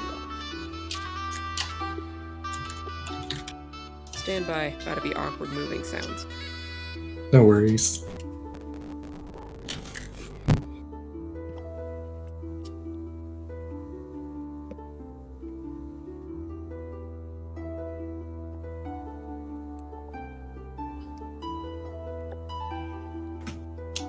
I'm gonna mute myself. Okay. Yeah.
Hello. Hi.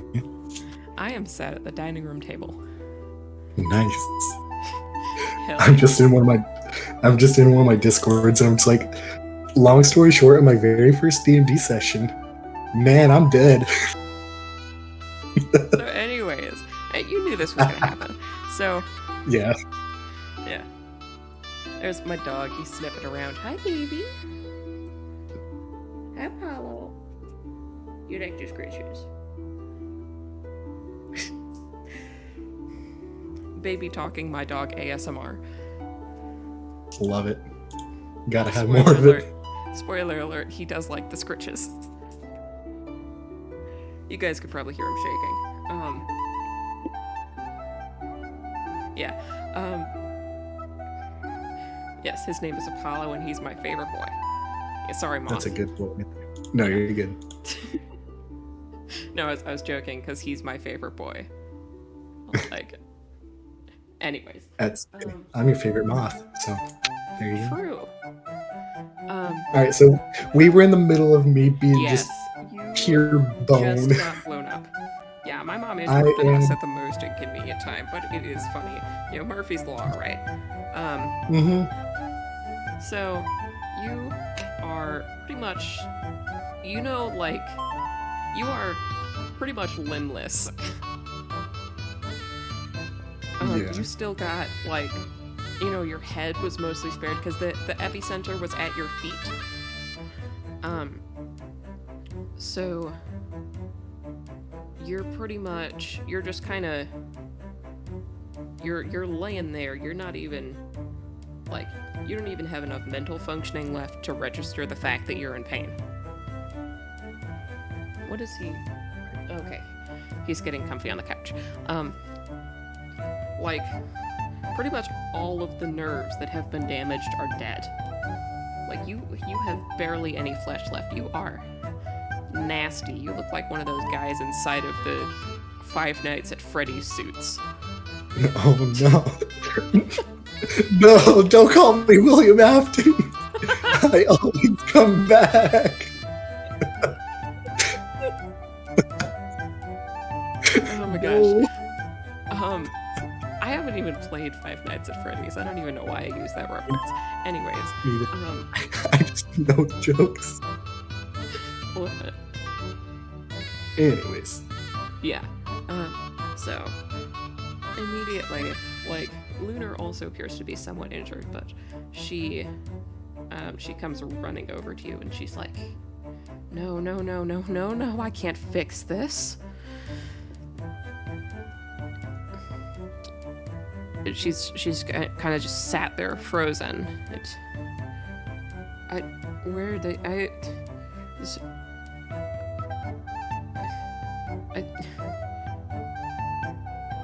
What? Oh my god. And she's like, she's clearly in shock. Clearly also not doing great. But you are too badly injured to respond to her. All you can do is blink with your one good eye. Oh, so I can't speak. I can't lift a limb and nothing like that. Lift an arm. Man, you got no limbs. Understandable. You got bones. I got bones. You got bones. I have an idea. Because I could still use the magic. Like, the whole explosion's over with, right? Yes. Okay. So I'm still conscious. That's good. Alright. I'm gonna focus my concentration, what little I have left, to use Mage Hand. I'm gonna brush her face. Like softly.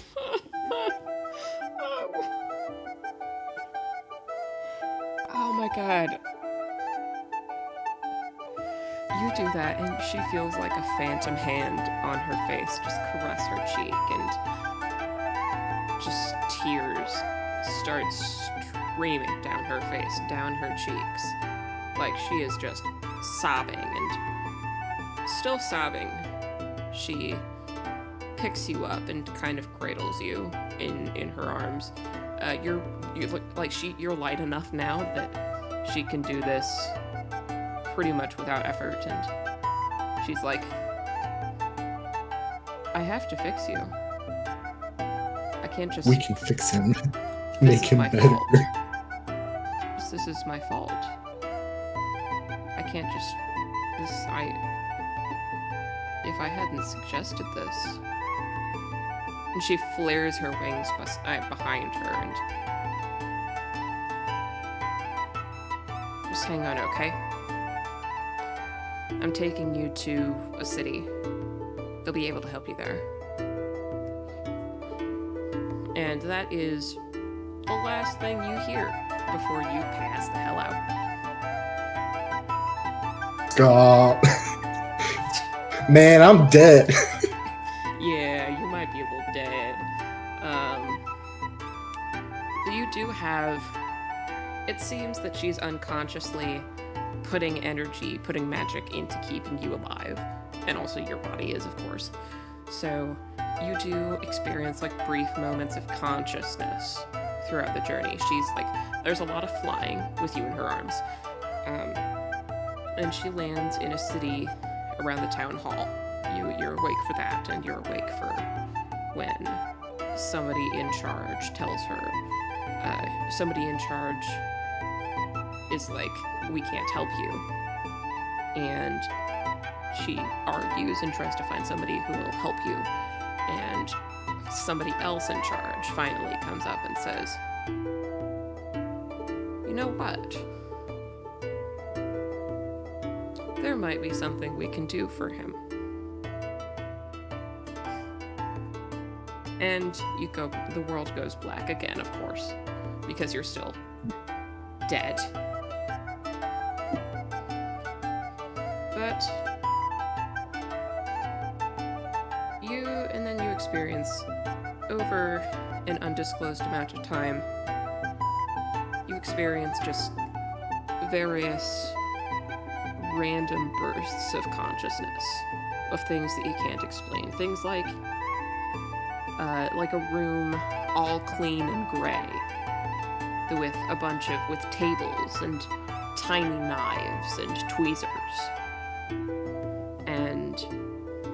a glimpse of a body, a man made of metal, lying on a table next to where you seem to be. And the bars of an interesting medical, magical cage glimmering with energy that seems to be no bigger than a bird cage, but it must be bigger than a your cage and then a bird cage because you're in it.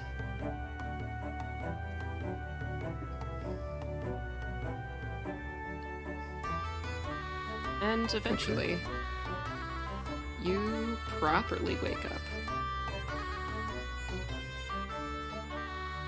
So, alright, actually I'm gonna put you in the city.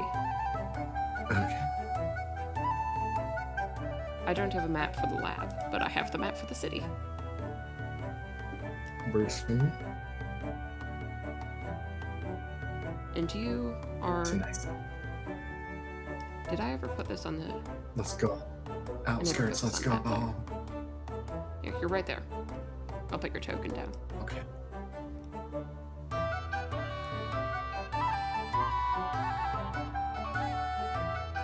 Let's go, I'm beautiful. So, you wake up, and you are on the hardest metal table you have ever experienced in your life.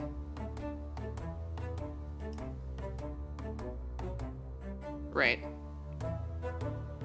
Okay. I try to sit up and try and find out where I'm at. Your body creaks in an interestingly metallic way as you try and sit up.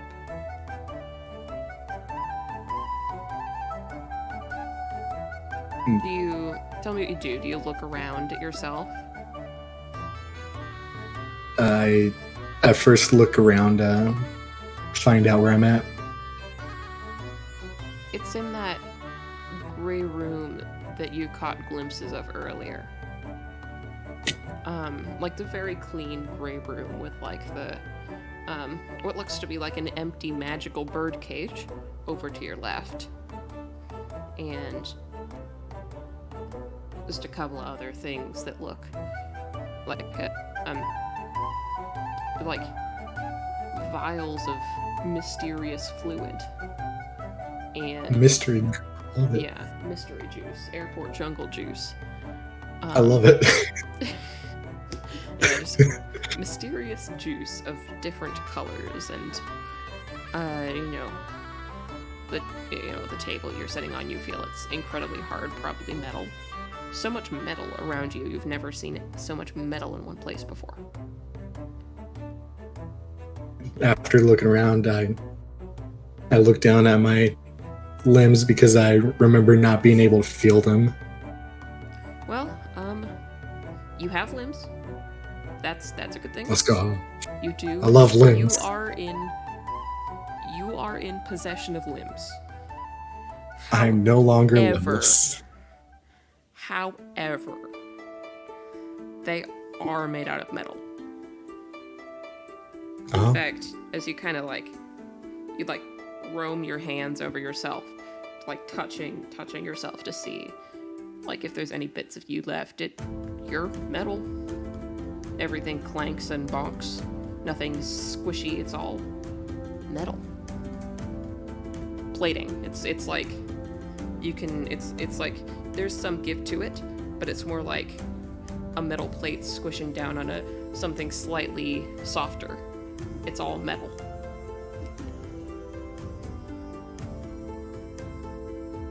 I look around again to see if there's like a mirror or something reflective that I can look at properly. No, but the walls are kind of reflective. Okay. I'll see if I can't see myself in them. You are kind of... Let me check the hero forge you made to see what freaking color you are. You could go with like a blue steel. Oh yeah. So you're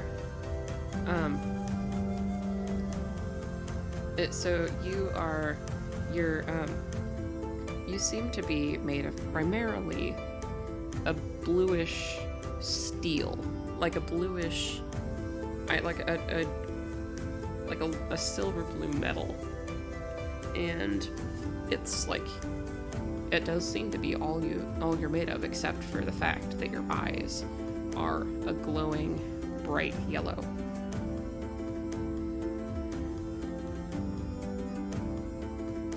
I try to speak and say hello. Hello. You do manage to speak. It comes out a little bit rough and garbled, but you do speak. It's not your voice, but you're speaking.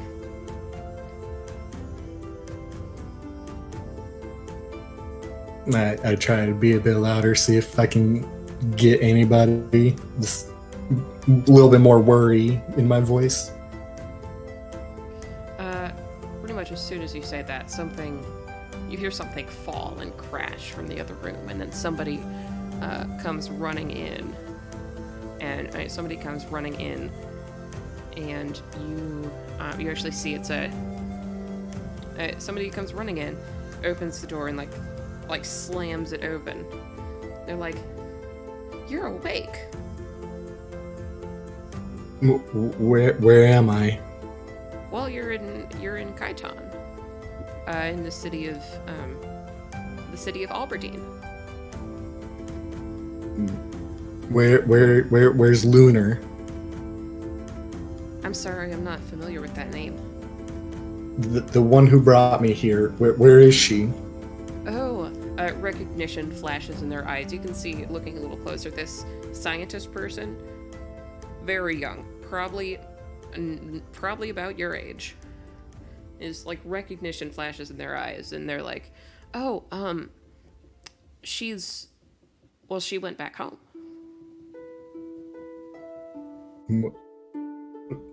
Who are you people?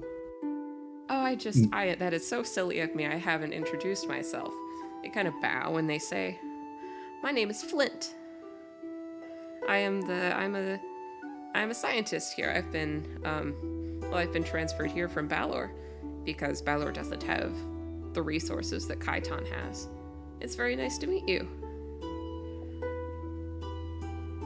I'm terribly sorry about your accident, by the way, but I mean, your original body was not repairable, but I hope this is okay."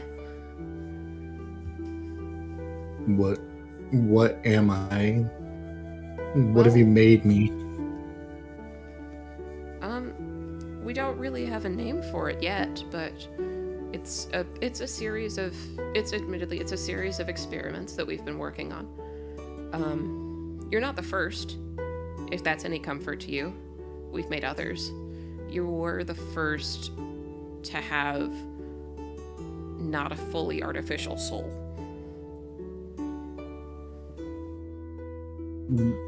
What do you mean? The opportunity with you kind of fell right into our hands, so to speak. The others we created purely from scratch, but as you can see, we've obviously put your soul in this body. And you are the first successful person for this to be done to, which is very, very great. Congratulations.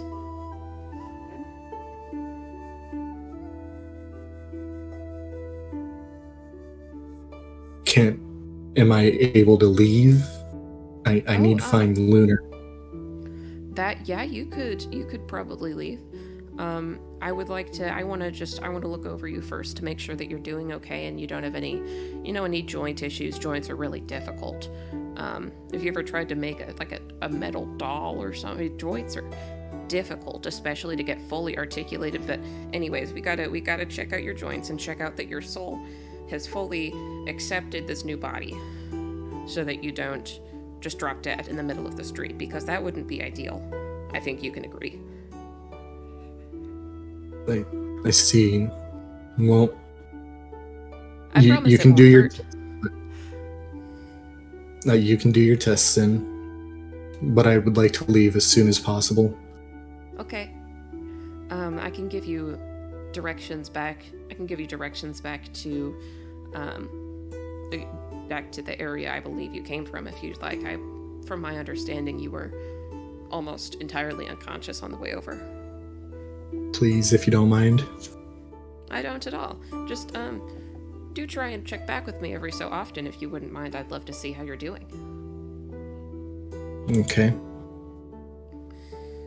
They come closer with like a couple of medical sort of instruments that you don't recognize in their hands, and start checking out like your ankles and your knees and stuff, and move their way onwards. They have you move your jaw up and down to make sure that joint's all good, and have you move your head all different directions, and show that you can wiggle all of your fingers individually, stuff like that. Right. And then they pull out some kind of, like almost a scanner, sort of a scanner-looking device, and they mutter some interesting words, and it starts to glow. And they hold it up to your chest area, and they keep muttering, and then they put it down and say, "Excellent, everything looks to be just fine with you. Your soul's great. It seems to have accepted this new body really nicely.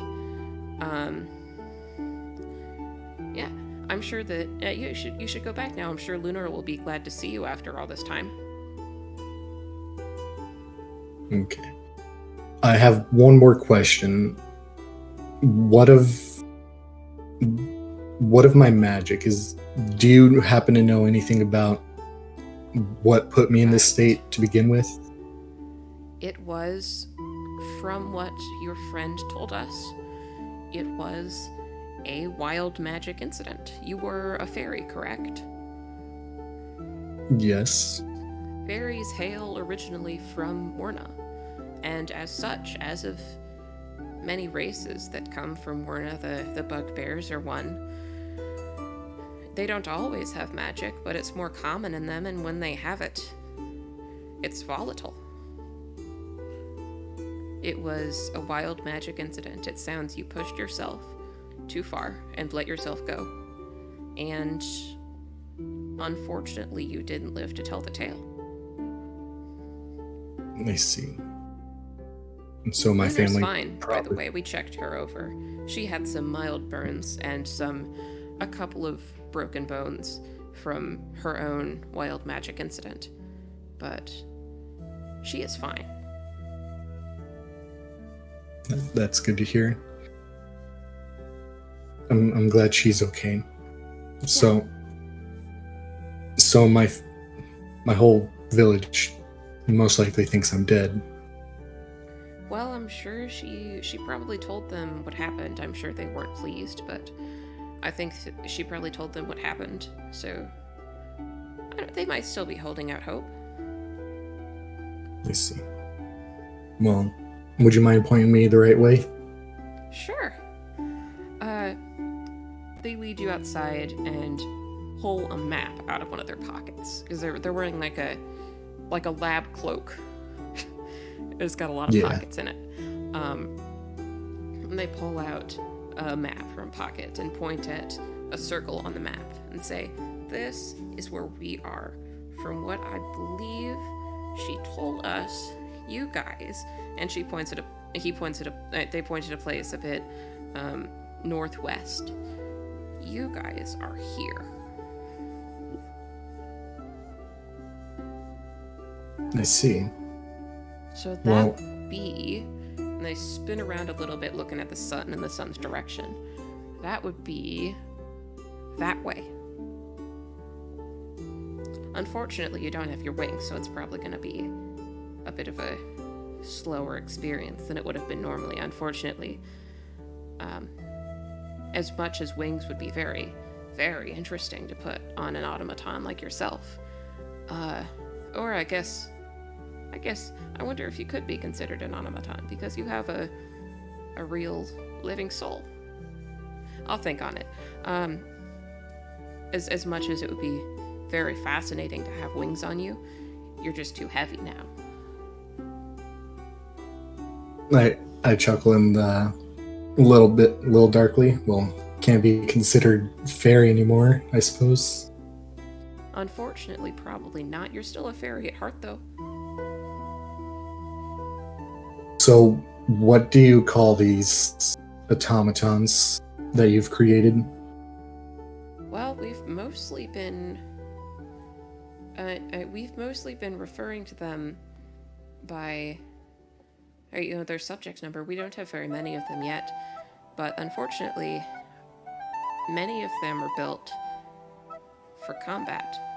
So, the generally accepted term is Warforged. Warforged. Yeah. And the numbers that you gave me?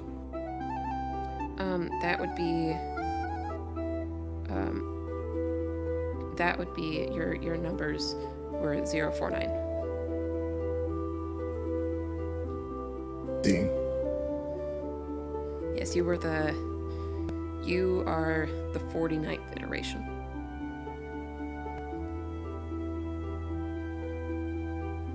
Okay. Well, I guess I'll head out and see if I can find out where I used to live.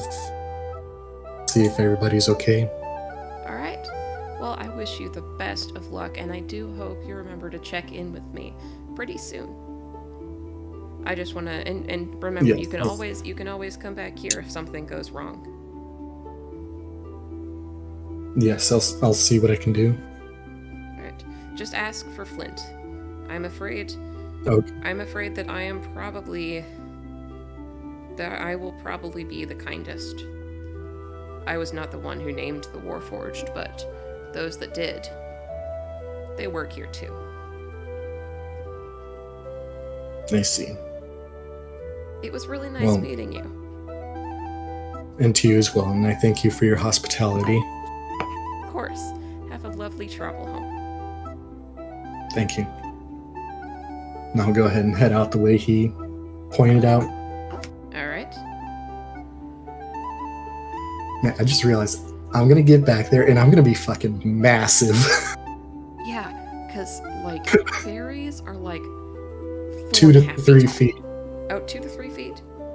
Yeah. Oh my gosh. And my dude is 6'7". Yeah. They really took Tiny Boy and put him into a big man. I'm a big man. I'm a little boy in a man's body. Oh my gosh. Yeah, really Full Metal Alchemist. Yeah. Call me Al. Alphonse Oh Elric.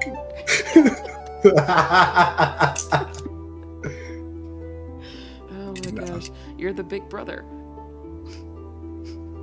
No, Alphonse was the little brother.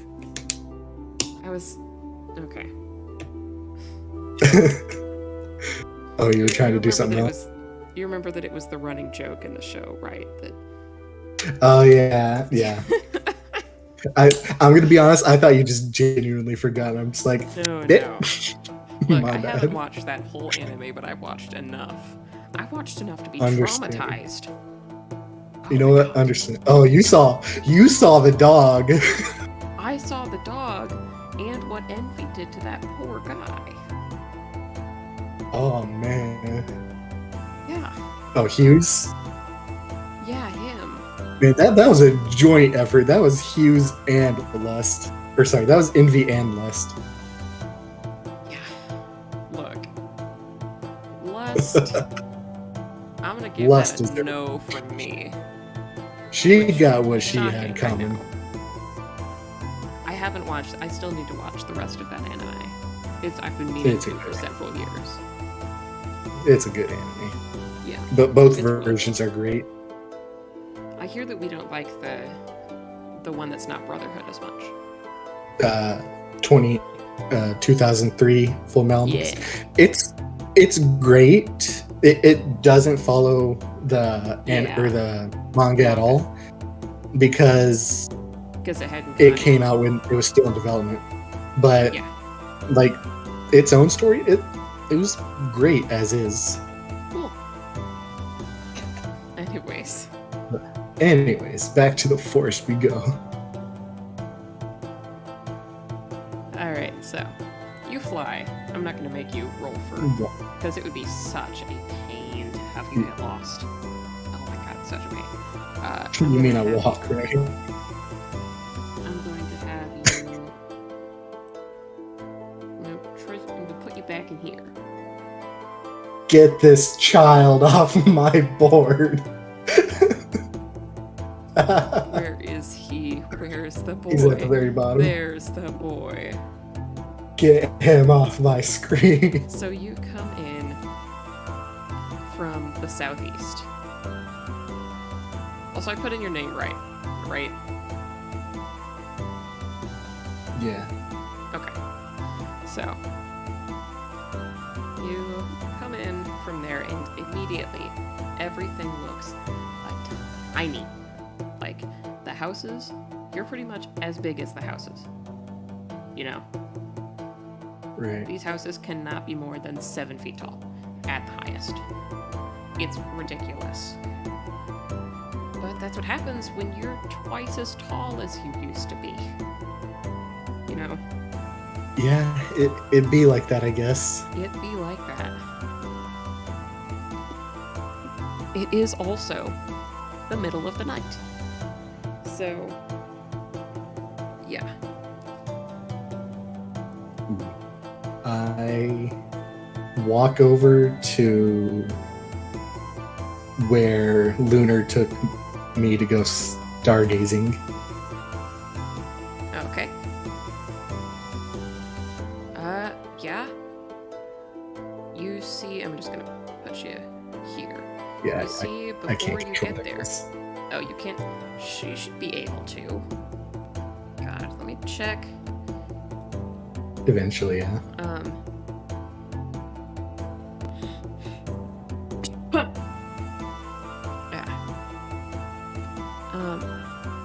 Yeah. So.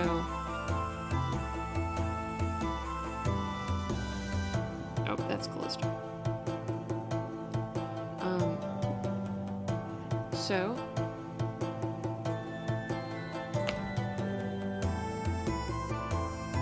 Okay, so you. So sure enough, Lunar is there. She's sitting, just kind of watching the stars. She looks more somber than you've ever seen her. And I'm gonna roll perception for her. Yeah, she doesn't notice you at all. She don't see me. She don't see you. She don't see. Look, She don't see the yeah. massive And fucking. I'm also going to emphasize here, she is small next to you. Oh boy. Literally, you I'm are gonna- 3 times her height. Yeah. I'm gonna. I guess I'll sit down a little bit outside of her peripheral that she can see, and just kind of whisper her name. She kind of looks over at the whisper and then just almost looks like she jumps out of her skin and scrambles to her feet. Who are you? What are you doing here? I raise my hands up as like a sign of no ill intent. Lunar, it's me. It's Yeah, Whiskey. Whiskey? Yeah, it's me. You lived? Kinda. Well, aside from being the I'm a little on the tall side. They put me in a what's essentially a metal box, but I guess you puts could her say hand I'm to her- alive. She puts her hand to her mouth. She's like shocked. So, Whiskey, I'm so sorry. I try to beckon her over, see if she's willing to come closer. She's coming very cautiously, but it's still coming. And she flies up and kind of hovers in the air so that she could be eye level with you.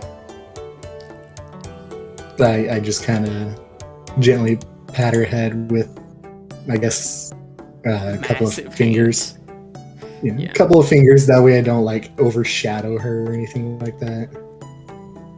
What did they do to you? Well, from what they told me, I did in fact die. And they took my soul out and put it in this, what they called an automaton. This is my fault. So I gently push her a bit closer. No, don't say that. It's not your fault. No, this is quite literally my fault. If I hadn't suggested that we try and see what we were capable of, then you'd still be... Well, we both knew the risks, and I went along with it. If anything, I don't it's... think we did. Because if we did know the risks, would you have chosen this? Given the choice, would you have chosen this? It's hard to say, because back then, as you said, we didn't know. Even if we did know, who knows? I still may have believed that, hey, you could have healed me, but at the end of the day, it's not your fault.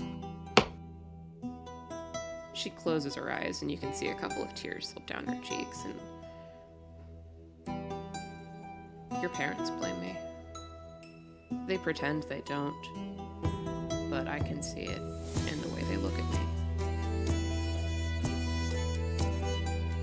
Well, if you'd like, I can go talk to them, though I'm sure they wouldn't want to see their son looking like this. I chuckle a bit softly. If anything, it might give them closure. Maybe. The whole village. Hey, blames on the me, bright you side, know? well, if we think about it, the triplets will have a new plaything.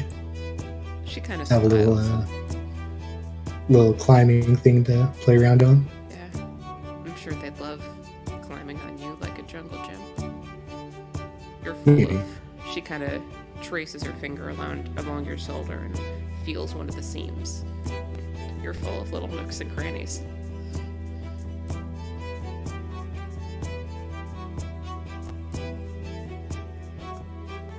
Well, I came to find you first, you know.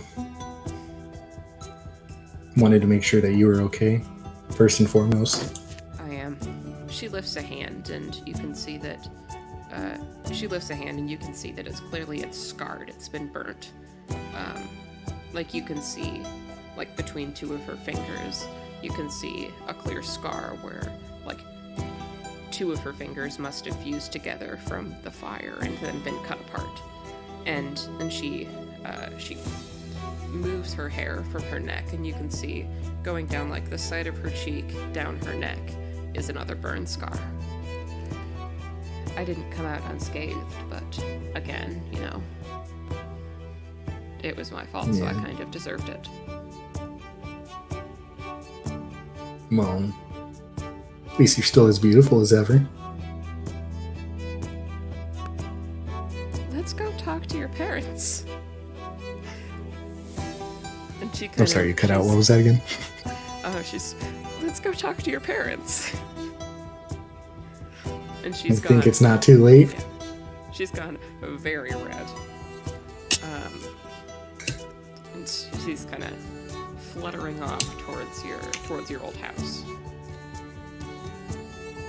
I'll slowly follow after, make sure I'm not crashing through the forest. Mm-hmm. All of the paths here are for people half to a third as small as you are. Yeah.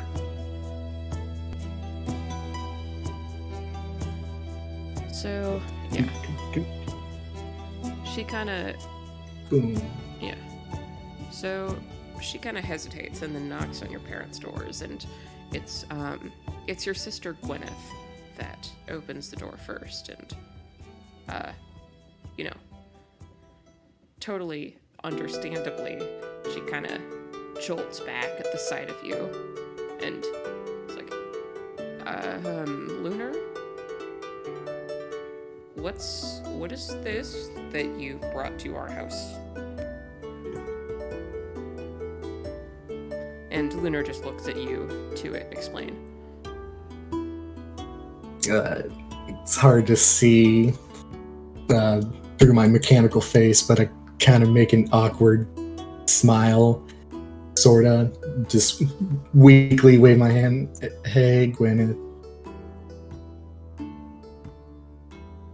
It's How do you know my name? Because I'm your, I guess I can't say your little brother anymore. It's No. Whiskey. No. Whiskey's dead. We lost him 2 months ago. Yes and no. Don't play the fool. Whiskey is dead. I'm sorry, you It cut is- out. What was that again? Don't play the fool.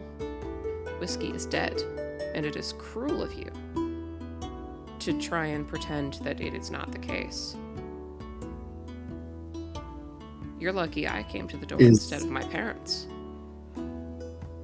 Is there anything I can say that that would prove to you that I'm Whiskey? I don't know, because she kind of gestures to you and is, come on, you don't even look like him. I know.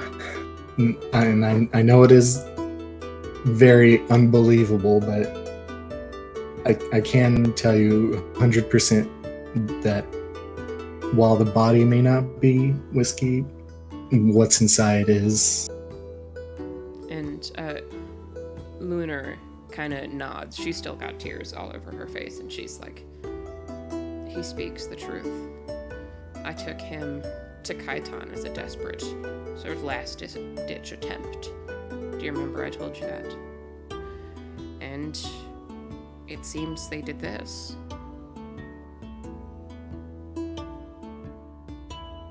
So it seems that now the commotion has wakened your parents, who are currently on their, who like, you can hear them coming down the stairs. And they also, yeah. Before they show up, I'm gonna kneel down so as to not scare them as much with my height.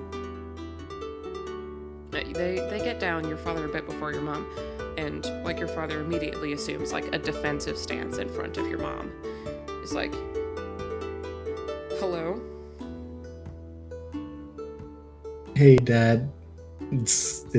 I'm back.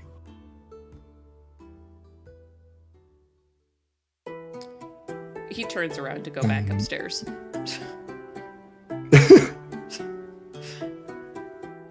Yeah, that looks about right. Mom, it's Whiskey. She closes her eyes and like tears slip out through her lashes and says, don't lie to me, cruel spirit. Well, I know I might not look like him or sound like him, but I can promise you that I am him. Please don't blame Lunar for what happened. It was my choice. I'm the one that did this.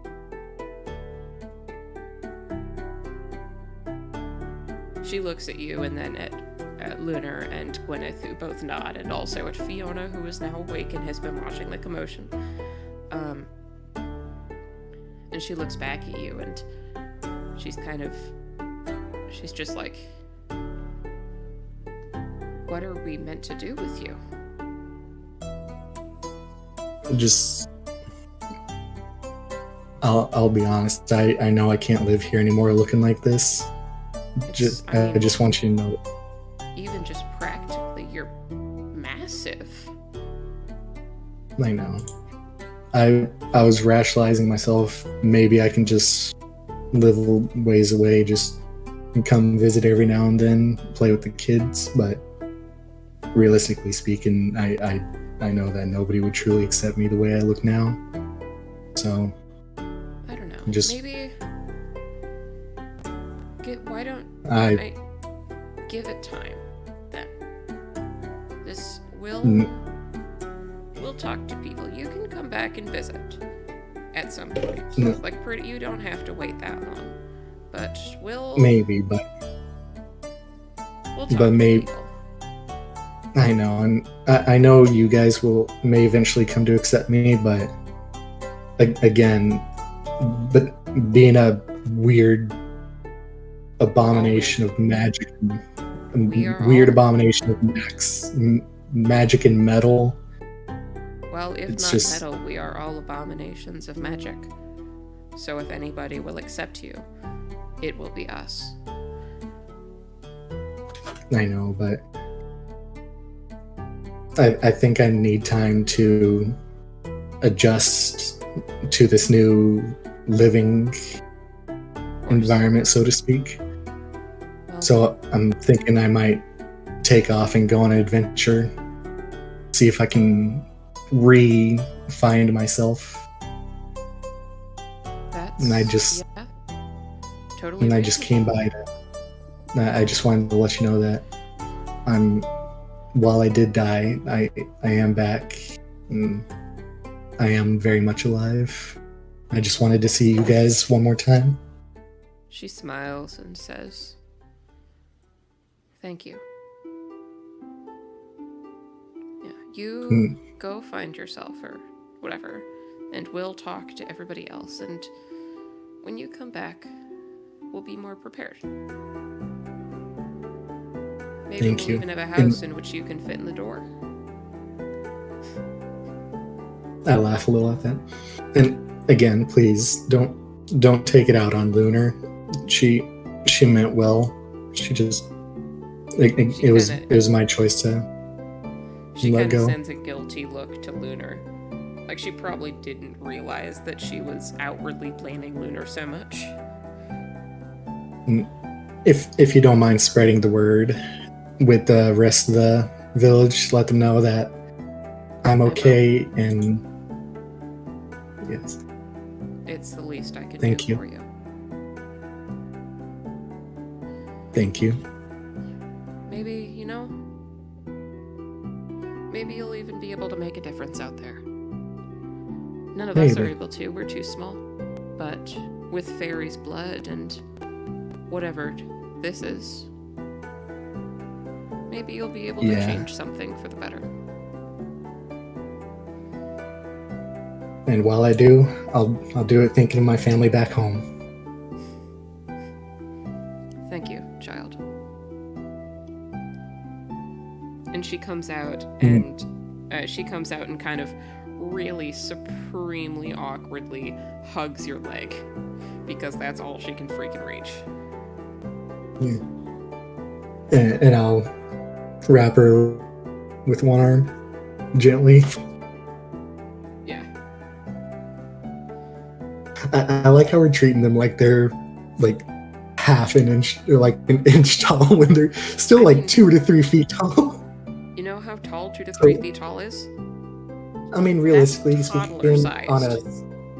on a 6-foot person, they'd probably go up to, I'd say 6'7". thigh high, Yeah. like- At your leg. like thigh. Yeah. It's all leg. So yeah, and I am crouching down right now, so Oh, or I forgot kneeling that. down. Then yeah, she gives you Yeah. a still awkward but more proper hug. Yeah, and I'll wrap an arm around her. Yeah. Well, where are you thinking you're gonna go? Can I give you a plot? Can I nudge you in a direction for plot? Yeah, you can just tell me a direction. I'll say I'll just wander that way. Then you look at the map. Let me look at the map. Yeah.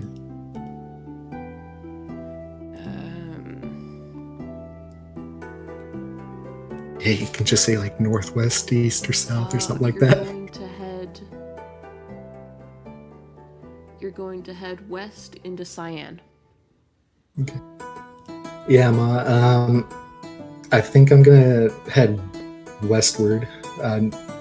When I was passing through the outskirts of the city to get here, I heard commotion of there being a sort of a gathering in the nearby area, so I figured I'd head over there. Oh right, they've got that that one city, Goldenvar, has a really spectacular festival of the hunt. Yes, I've not been myself, but I hear it's a very interesting place. Sounds like it's a good place as any to get my bearings straight. Since Cyan should be kinder than most. Yes. Well, Well, I will see you in some time. no, I hope to see you again soon. And I hope tell Dad that I love him. Of course. And Tell the triplets they're big Kraken. We'll be back to play with them again someday. I'm sure they'll be glad to hear it. They never really understood the whole being dead thing. Right. Well, that's good. They don't have to live with that memory. They'll figure it out when they're older. Eventually. But by that point, they'll already know I'm still alive and kicking. True.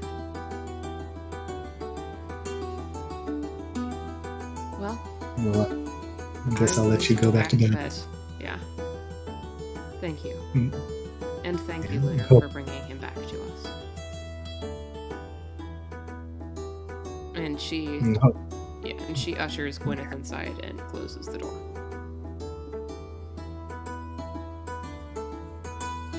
And I fully sit down and look over to Lunar.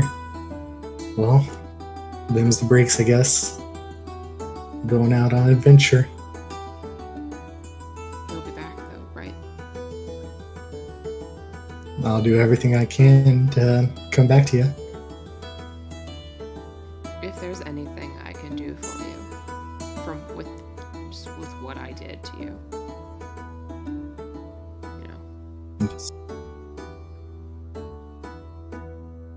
You don't. I just end up pulling her over and just placing where my lips would be on top of her head. She goes completely stiff. Like, fully stiff, and her face is so red and so hot, you could probably use it as a heat source for cooking.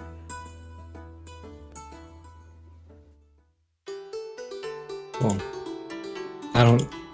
I believe, is there anything that you'd like me to bring back as a souvenir? I mean, seeds for interesting herbs would be good, if you find any. I'll see what I can find. Alright. Well, I guess I'll see you when I come back. I will see you then. Goodbye, Lunar. Goodbye, Whiskey. And I give her one more hug before getting back up and trailing off westbound. Yep. And that is the end of this session. Let's go!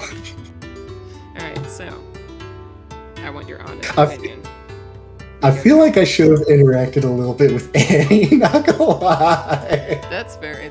Now that I think about it, you absolutely did not interact with Annie at all. That's pretty funny. Yeah, I'll just chalk it up to her being at around that age where she thought she was too good to play with everybody, but also she didn't really want to interact. Alright, so how was your very first D&D session? Lots of low rolls, not gonna lie. Other than the low rolls. Oh no, it was interesting. I'm sure it'll be a lot more interesting when we got more people going at it. It does. It tends to be shenanigans. There's a lot of shenanigans You've seen the shenanigans. Yeah. We'll just say that I picked up clothes on the clothes that I'm Yes, wearing. they gave on the you. way. Flint gave you clothes. We'll just say he gave me the cloak and stuff like that, and the hat I just Yes. kind That's of where- picked up Yeah. on my way to the festival. Yep. Heck yeah. Well, that was interesting. Yeah. Glad you enjoyed it.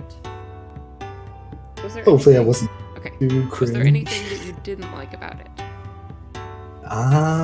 Because that's also important for me to know. Things that you liked, the things that you specifically liked, and things that you specifically did not like. Honestly, all things considered, I can't really think of anything. There that's were, good. yeah, the only time I could think of was like the occasional cutout, but again, that's just on my end that's because just- I'm just running on Wi-Fi, so I don't have a good connection at times. It cuts out every now I'm and then. also running on Wi-Fi, so yeah. All right. Good. But Yeah. other than that, I had a good time. That'll be Much that. better than my first experience with D&D. Oh. So, long story short, I was attempting to play as a Kenku rogue with like my real life friend and his buddies. Mm-hmm. We were exploring like a little dungeon. I noticed that there are actually traps there. I warned the party. His girlfriend, playing as a tabaxi. You know what she does?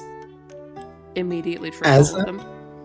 As I'm about to throw a rock into the trap to disarm it without it hurting anybody, she legitimately goes, and I shit you not, word for word, "Ooh, a button!" And she presses the button. Oh my god. So the DM, who was my best friend, and this is something that he's been dealing with, is just like the party just not being careful with what they do. So he decides to make an example, and nothing against him, because like I also rolled very poorly. He tells us to make a saving throw for Constitution, I think. Mm-hmm. Every single one of us rolls poorly, Oh my god. and he's just like, "You all die. Every single one of you. You were impaled by spikes and shot by arrows." Keep in mind, this was my very first campaign. It's so funny. Yeah, but no, he backtracks it after after it sinks in. He's like, "Y'all barely survive."